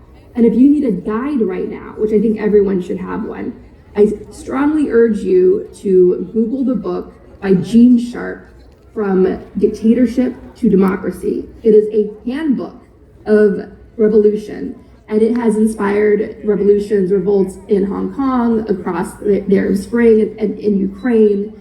And one thing we have to keep in mind, sometimes a revolution doesn't happen overnight. Sometimes it takes generations, but those seeds are planted and they're undeniable. And I know this from, again, studying how authoritarianism works and resistance to those regimes. Everything we do matters. Everything we do plants an important seed for change. So don't give up on yourselves. Don't give up on each other. Fight like hell. And by doing this, we are breaking through their dam and building a better and brighter future for all of us. And ultimately, good will prevail over evil.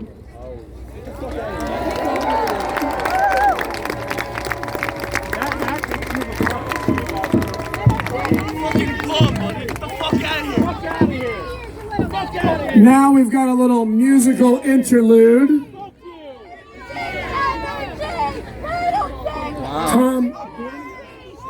Tom Dumstorff actually teaches Russian, but today he's going to teach us a Ukrainian folk song. I'll let him tell you about it and tell you what it means.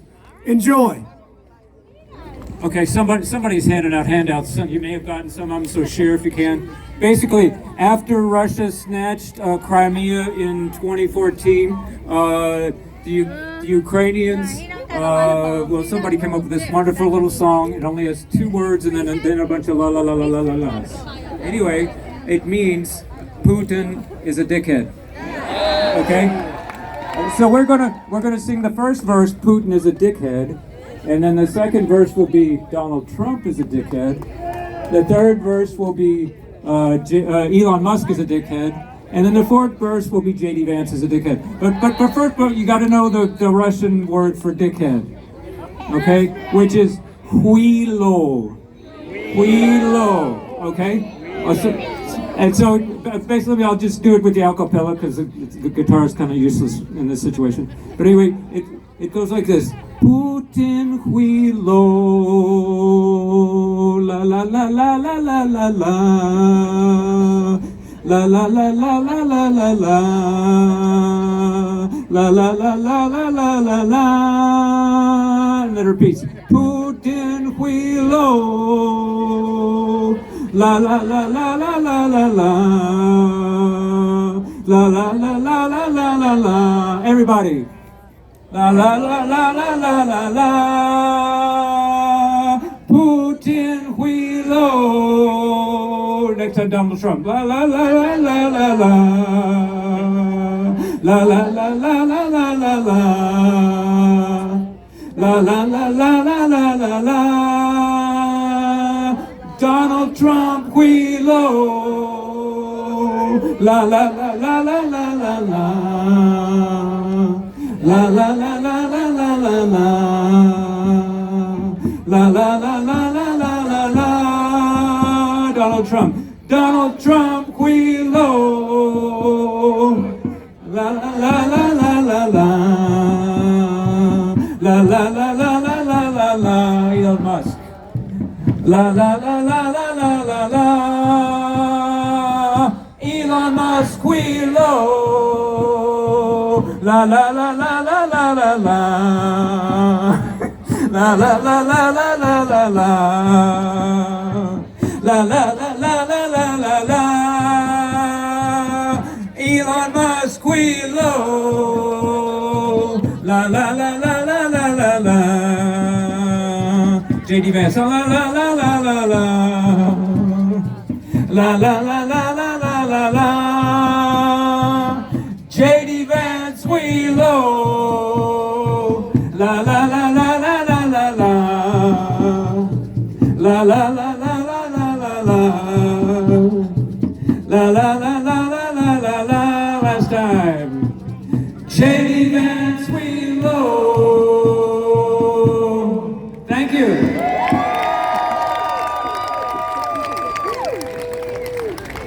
Let him hear it, everybody. We've got one more speaker. One more speaker. Thanks for hanging out. And then we're going to tell you, we've got another event later today, and then we've got events tomorrow and the next day, too. We're going to tell you about that. But before we do, let me introduce my friend Josh Johnson. He's a co-founder of 14th Now and NowMarch.org. He's an LGBTQIA pastor and the pastor of Envision Church in West Hollywood, Los Angeles. Or let me say it like this, Los Angeles. Please give it up for my good friend, Mr. Josh Johnson.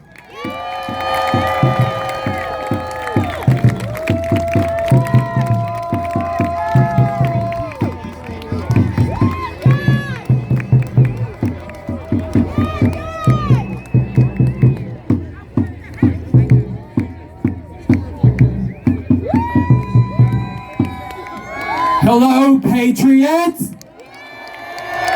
Just say hello, warriors, fighters, hello. How about just Americans? How about that? Hey. Yes, yes, yes. What a thrilling, beautiful, blessed day this is. I just wanted to welcome you all, and it's been, I've kind of been on the perimeter here, but I wanted to let you know that just a little bit about the story, how I got here. Just about 12 days ago, I was speaking with Miss Jessica Denson. Isn't she fantastic? She is really the face of this movement. Yes, she is. We've had a kind of a long but a short history, y'all. We started 2 months ago in the bitter freeze. It's the coldest I've ever been in my life. I'm damaged from it right here in Washington, D.C.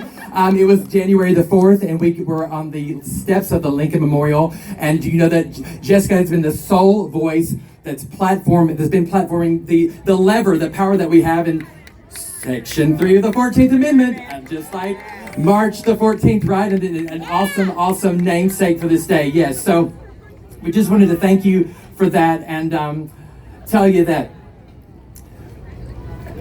everything that you've done, every step that you've taken today is not in vain. It's not in vain. Yes, do you clap for that? I enjoy some claps. Yeah. I do. I am a pastor. I'll get to that in just a second. But those of you that know that song, well, unlike Gwen Stefani, I am a hollaback girl. So I need you to holla back and talk to me today. Yes. So this is a very real, very wonderful, very moving moment that you are a part of today. And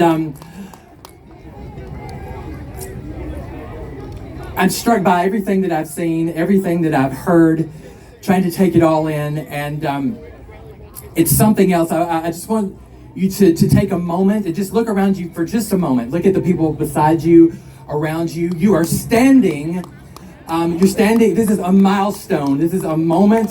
What you're standing in, Americans, is a miracle today. This has never been done before. So thank you for coming with your strength, with your might, and all of that together today. It is no small thing that you have shown up with your signs, with your passion, and this came together in about 12 days. And we entitled this movement, our original event back in January, which seems like so long ago now, back in the good old days before not the 20th, right, of January. We were our first movement, our first event with this grassroots movement of 14th. Now it was just that, 14th now in March. And so Jessica and I were trying to fast and furiously come up with an event title for this. We thought about Free DC and everything because it's a DC event. There's something that happens, y'all, when masses of us come from every corner of this country, right? There's something that works, something that wins, something that changes things when we all get together standing and demanding for things to change. Anybody standing today and demanding? Yeah. Yes. Oh my goodness. I tried to. Well, the truth around these parts is not always the popular thing, but I just wanted to. I am the last one today, so we're gonna to end with in just a few minutes. But I just wanted to say that this moment. It's never been done before, like I mentioned. And this moment that you are standing in, this moment in our American history, right?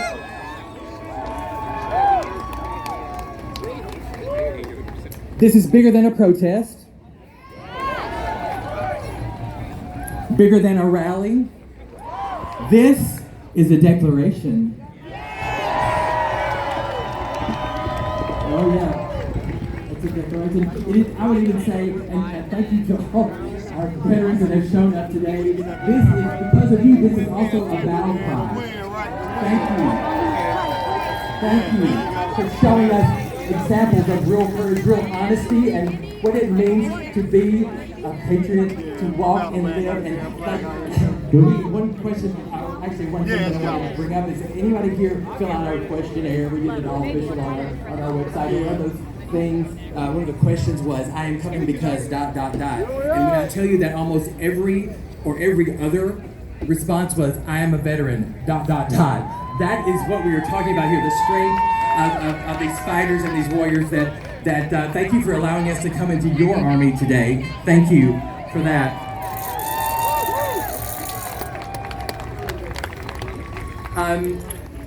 I stand before you not just as a co-founder or an activist, but I am a pastor. Now, some of y'all got really, really nervous. I could tell. Some of like, oh, and I get it. Look, I get it. And there is something that a lot of things that the church, the big C church, now that's the bad C word, is church.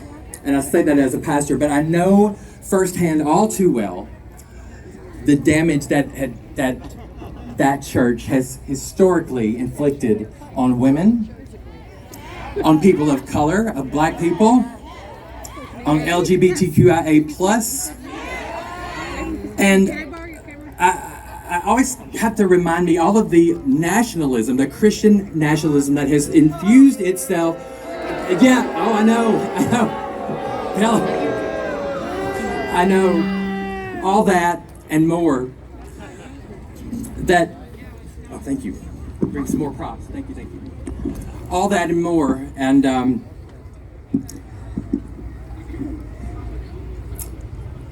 not everyone here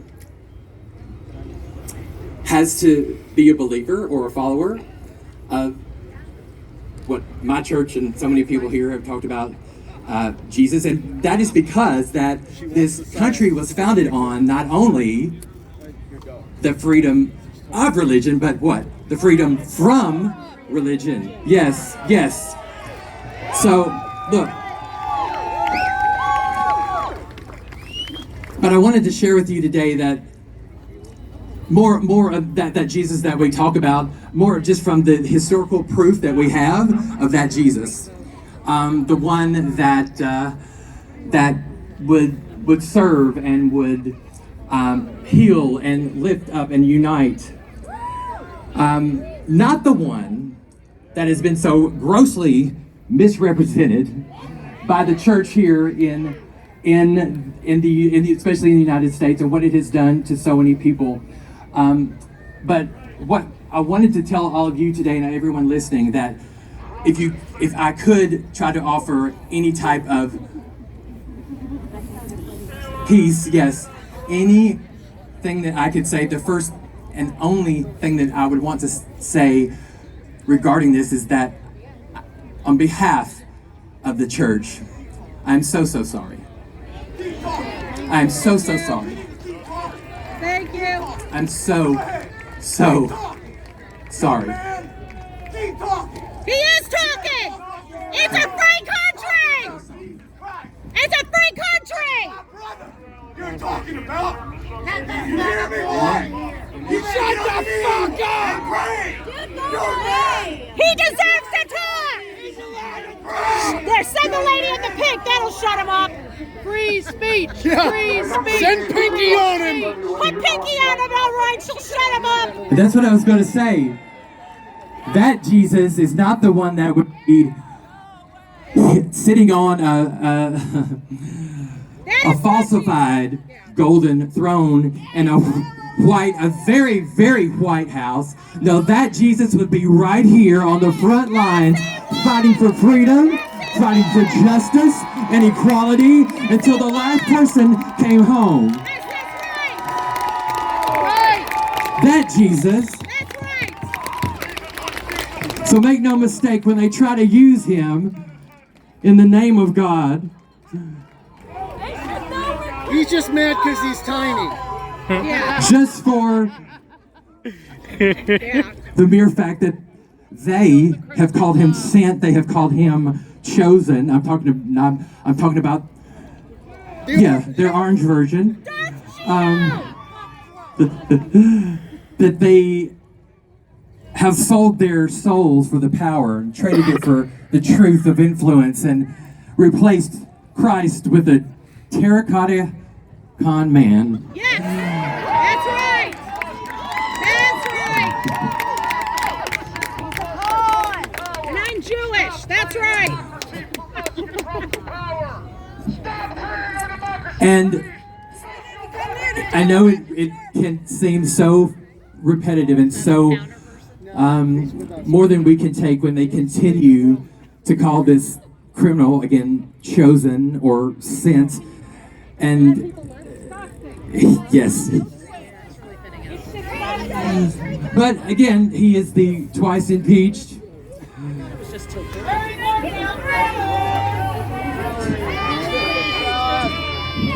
The melon felon.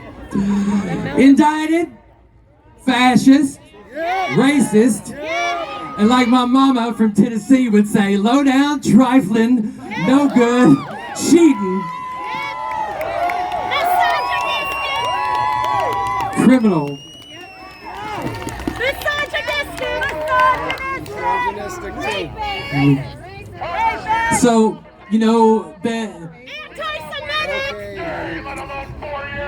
our leadership, people surrounding Donald Trump, they've named him, they've anointed him king. But we have a choice, right? We still have our words, we still have our signs. We're going to talk about that as we close. But what I would say, if I can be personal with you, I can do a little testimony with you today, is that I will not call him leader. No. I will call him liar. Yes.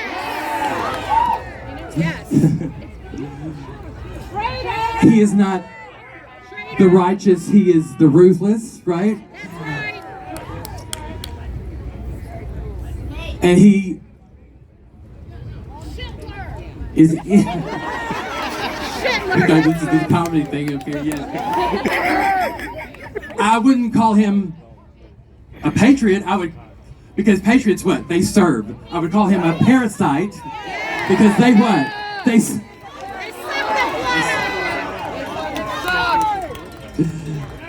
But the mere fact, again, folks, that you are standing here qualifies you as a change-making, earth-shaking, no shit-taking American today. There's no smallness in that. That is bravery. We are doing this now because we have no other choice, y'all. We're doing the NOW of it all, because there is likely not another next time. We just don't keep getting these second chances in this circumstance. So in the NOW, also switch those letters around and OW in this.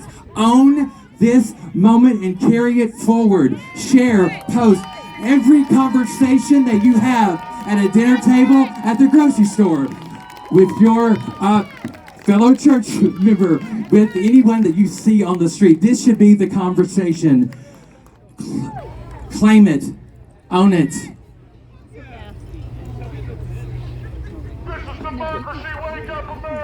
I want you to be empowered today and not forget what we are dealing with. We have never been here before, but let me tell you something that I've stood by since really January the 21st, is that history, our beautiful, strong, proven American history, has already taught us what to do here.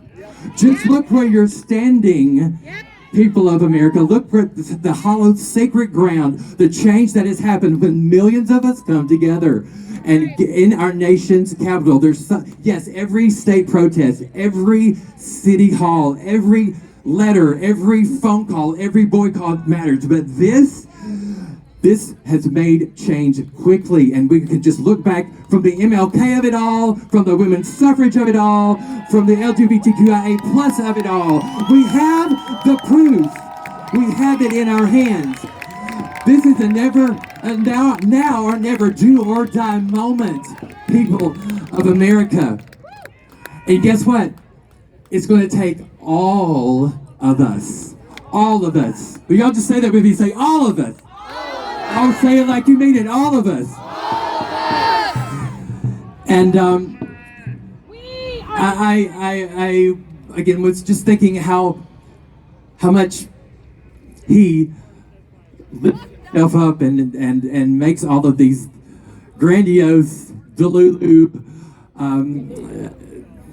He identifies himself as holy, as perfect, as anything other than what he really is. So I know I said that there were things that I wouldn't call him, and I believe that most of you here would not call him a leader or a patriot or any of those things. But I want to be really clear here at the end, and that there's one thing.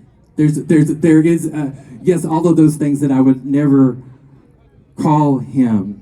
So I want to be really clear. I want some clarification today. Everybody okay here at the end for some clarification? If I'm clear, just from my perspective, you don't have to agree, but I just want to be clear that to Donald John Trump, born June 14th, 1946. That Donald John Trump, born at Jamaica Hospital in New York City, borough of Queens. That Donald Trump, whose parents are Fred Trump and mother Mary Ann Trump. That Donald Trump, just so we're clear, we're very clear here. That Donald Trump, Donald John Trump. One thing that I will never call you is President of the United States of America. Ever call you that.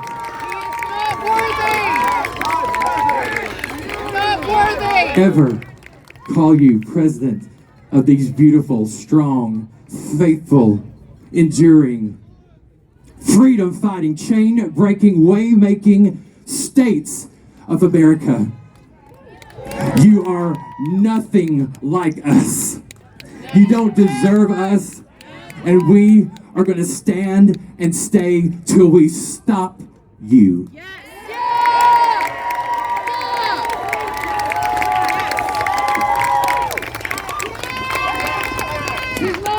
So you guys, this has just been like you're floating on air up here. All the folks that have organized, and just seeing you involved in staying means so much. And part of that staying power, I wanted to say, as we, is this anyone's first protest here? It's okay if it, oh look, yes, break the seal, yes.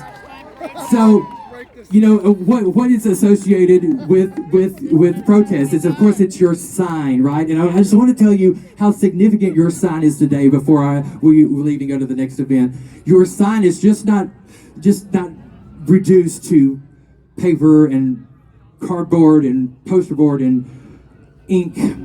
Your sign is your sound, and your sign is your story. So I just want everybody that brought a sign today, would you just hold that up?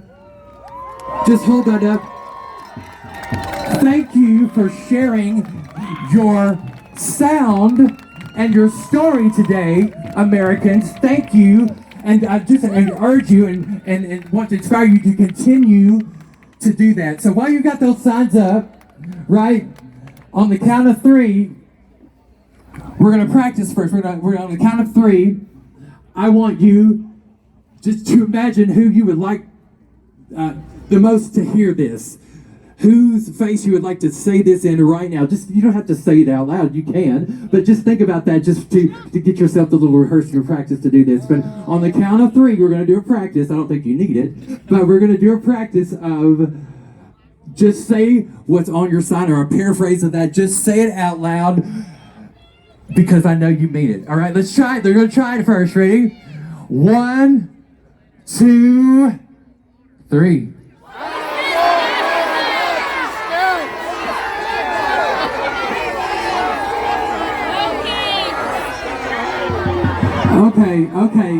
Okay, great practice. Now, I think that I don't know if we need a little motivation. I think we have a DJ on cue. This might help a little. Music always helps me, especially with the messaging.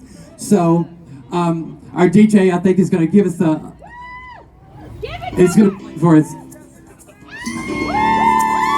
So, I'm going to give you another chance. Turn that music up, DJ, please. So just get ready. Think about who you're talking to, or them, all of them. And look, it's okay to say it to a Democrat too. Yeah, they're not immune. In fact, they are complicit. They're contributing. So on the count of three, we're going to do that one more time and say the sound of our story. 1, 2, 3. I'm going to welcome all of our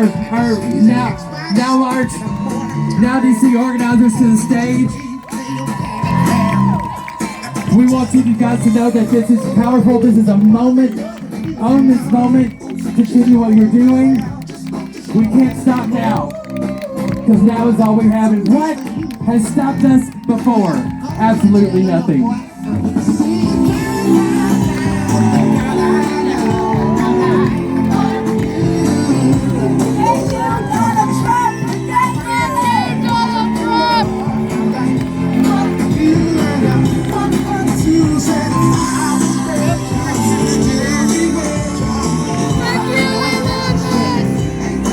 know we've got some special announcements. Thank you for your participation. We're going to move the day along. Thank you. Yeah, we can cut it. Thank you, DJ, over there in the tent. Would you help me just... there's several people behind the scenes that you guys never see, and they choose to be that way, but they have made this event possible, from every phone call to every form filled out, permits, talking to people here on the ground in DC. Would you just help me give them a hand to the crew that is responsible for this, for Now DC and 14th Now. Also the folks at 501 Movement DC, and what they're doing, the change making that they have done across the nation. Cliff Cash, Jessica Denson, of course, and I'm going to hand it over to her. Thank you guys so much. Thank you. Big round of applause for Josh Johnson, everybody. Yeah, 5051 DC, huge shout out. Amazing organizing these people are doing every single day. We have thousands out here. They show up when there are 2, when there are 12. They show up for everything. So massive shout out to 5051 DC. Also to American Opposition. You heard Carlos, you love Carlos. American Opposition, thank you so much. Thank you so much to the Sons of Liberty family.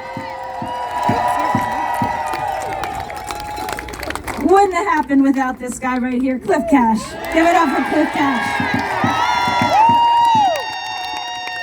Jolly Good Ginger, thank you so much.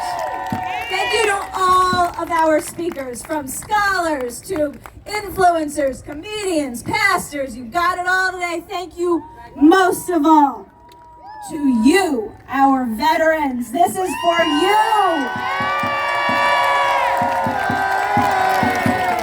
Veterans for Peace, Susan Schnall, everybody. All right, so I'm going to make a very important announcement, but hold 1 second, because one of our 14 now OGs, Stephen, gave me this letter. Oh God, I got to share this with you. I got to leave you with this note. This is from his representative, Representative Susan Delbini in Washington State. This is her excuse for not invoking Section 3 of the 14th Amendment. Like you, I believe former President Trump's actions have jeopardized the integrity of our elections, put our national security at risk, and placed his interests above those of the American people and our allies. Should legislation regarding the use of the 14th Amendment come before the full House of Representatives for a vote, I will be sure to keep your views in mind.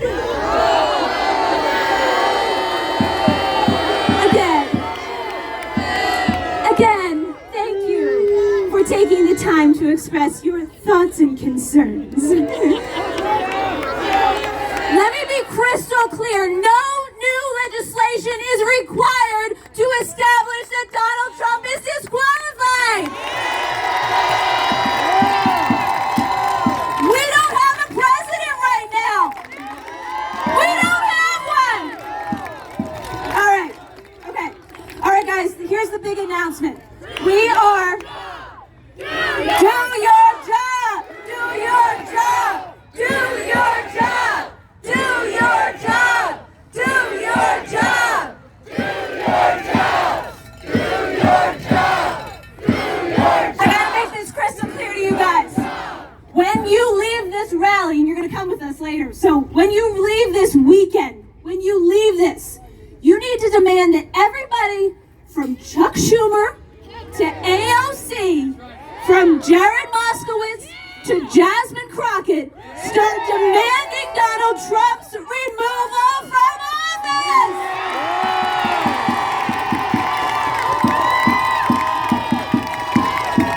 Don't give them a dime until they do.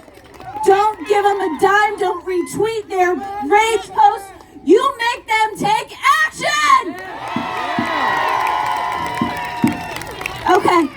All right, so here's the plan. We planned 314. Josh's idea, by the way, he's like, Jessica, we got to do this again. We're claiming 314 because of Josh and Cliff that this happened. So the idea was to encircle the institutions of power, to make our presence undeniable. We we just got some, as many permits as we possibly could. So we have another permit at Black Lives Matter Plaza. Now, I'm sure you've heard of the disgusting capitulation that has happened by the DC mayor to Donald Trump's threats to defund. So guess what? Black Lives Matter Plaza is in a state of demolition at this moment. But you know what?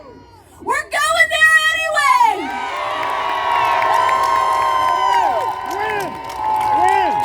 So I know we call this a march, but it's just kind of, some casual nomenclature. We're not going to technically march, guys, okay? No technical marching. But we are going to reconvene, get there how you get there. We are going to reconvene at Black Lives Matter Plaza tonight, where we are permitted, thank you very much, from 5 to 7 p.m. This is for you. You've heard from all of us. This is for you tonight. You bring your bullhorns, you bring your signs. We're going to be right in where Donald Trump is illegally squatting in that house and demand that he be removed. Join us tonight at Black Lives Matter Plaza. And then we're not done. We're not done because this is a 3-day descent on DC, right? Okay. So tomorrow, noon to 2. This is so important. Friggin' media out there, man. They're not doing their jobs. We are going to Upper Senate Park. Upper Senate Park, it's right there in that vicinity. You won't miss us. Right adjacent to MSNBC, Fox, and CNN's right up the street. 12 to 2. Cliff will be there with you, and the front of those media outlets will be in Upper Senate Park for a congregation. 12 to 2 media protest tomorrow. I'm going to let Cliff take it from here. So I told you guys a little bit earlier when I was talking to Jessica and Tim on, yes, fuck Fox News. Tucker Carlson is a Russian asset. Rupert Murdoch is married to a woman whose ex-husband was a Russian oligarch. Her son-in-law is a Russian oligarch. And Tucker Carlson is literally a Russian asset. There's no doubt about it. Imagine thinking that you're an alpha male and idolizing Tucker Carlson or Charlie Kirk or Ben Shapiro or Nick Fuentes, these doughy, soft-handed country club fascist scum. But I told you I had a 4-part plan, and it's really a 5. When I talked with Jessica and Tim, the first one was a veterans protest. We did that today. Thank you so much. The second one was this. We have had national protests in every state capital, not just every state capital, every large city, not just every large city, every decent-sized town, not just every decent-sized town, small towns, national parks, all over this country. We are showing up, and the media is not. So I don't know what your sign for tomorrow says, but mine is 10 feet wide, and it's going to be facing Fox News, and it says, "Ignore us now, cowards." And I'm going to look like a real dumbass if I'm there by myself. So I need you with me. Fox News address is 400 North Capitol Street. We're going to be in the park just across the street from it. I'm going to be on the sidewalk right in front of the place. And here's what I need you to do. I don't want us to be loud the entire time, but once we're there and we've heard our speakers and we've kind of made our presence known, for about 10 minutes, I want every one of you to be as loud as you can. That means drums, horns, whistles, kazoos, tambourine, that thing, more cowbell, whatever you got.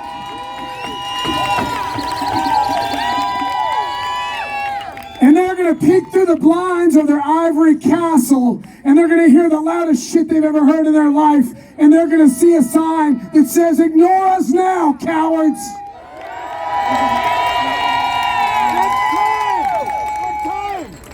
On Sunday, we're going to take it to the Heritage Foundation. The leader of the Heritage Foundation, Kevin Roberts, once wrote, "This revolution will remain bloodless if the left allows it." And I want to say, that's awful tough talk for a country club fascist that couldn't punch his way out of a wet paper bag.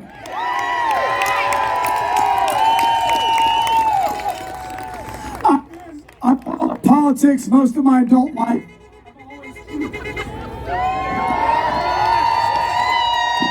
I followed politics most of my adult life. I've always cared. I began to care more the older that I got. But I'll tell you, the day that I started to care the most, I fell in love with a woman who is the best woman I've ever met. The kindest, sweetest, gentlest person I've ever met. And I never wanted to be a parent. And she had 2 little boys. I never wanted to be a dad. But she is so hot, and so now I'm a dad. These little boys are 7 and 8 now. They were 3 and 4 when I met them.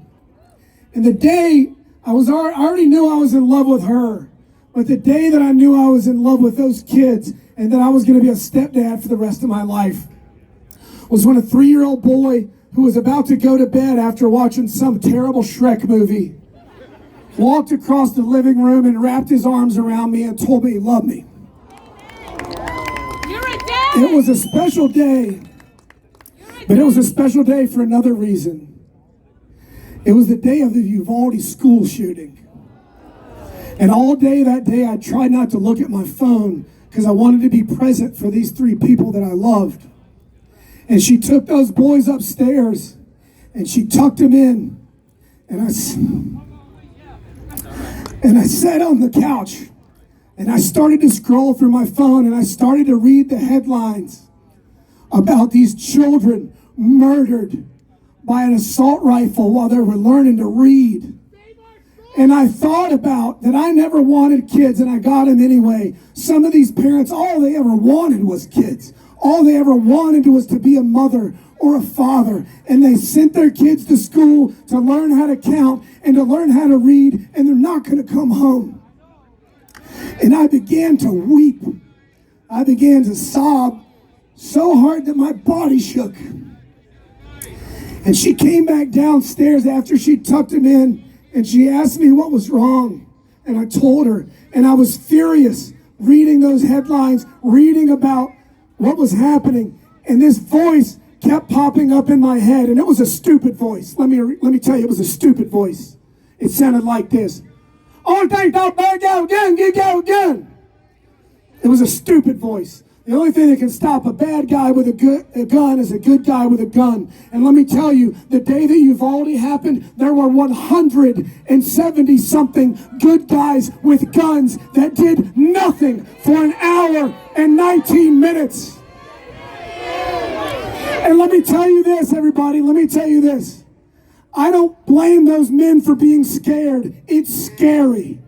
They're in a small town that doesn't have that kind of stuff happen all the time. Of course they were scared. I really wouldn't expect them not to be. I wouldn't expect them to be brave in the face of that. It's hard to be brave in the face of that. What I need is for our leaders, quote unquote, to be brave when they step into the halls of Congress to protect my family, to protect my town, to protect all of you, to protect your veterans' rights, to protect our environment, to protect people of color, to protect the LGBTQIA community, and to protect our Constitution. And I need you to be brave, not just today. I need you to put a sign in your yard and a post on your page. I need you to volunteer. I need you to run. I don't want you to talk. I want you to fucking yell until your voice is gone like mine.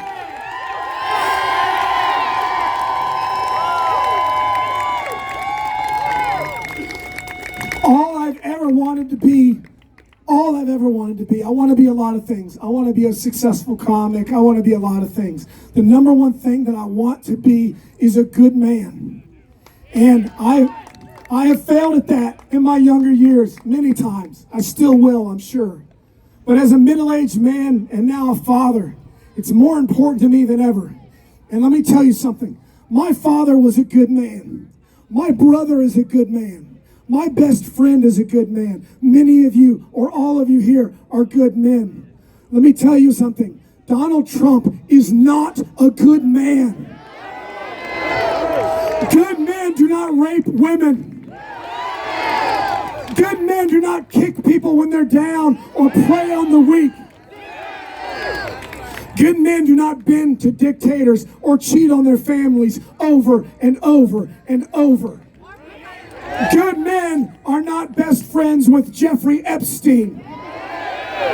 And good men do not hit their knees for Vladimir Trump. Or whatever the fuck his name is. I need you to be brave. I need you to be good men and women and good human beings. And I want to say it again. I've said it already twice, I know, but I want to say it because I think it matters. Alone, you are a drop of water. Together, we are a fucking flood. Thank you so much.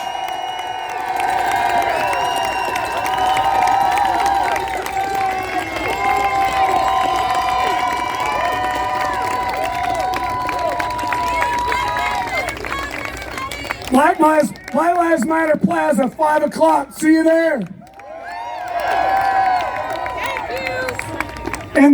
And tomorrow is noon at Fox News. Sunday is noon at Heritage Foundation. We need all of you there. Lastly, I almost forgot. I had this crazy idea last night at 9 o'clock that I should book a comedy show. So I did. I'm going to do a comedy show Sunday night at 7 o'clock. And I wanted to tell all of you about it first before I announce it on social media. So if you want to come, get a ticket now because it's going to sell out. You can just Google Cliff Cash Ticket Leap and you'll find the link. Get your ticket and I'll see you there. Thank you so much. I love you. God bless America. God bless all of you. Thank you so much. See you soon.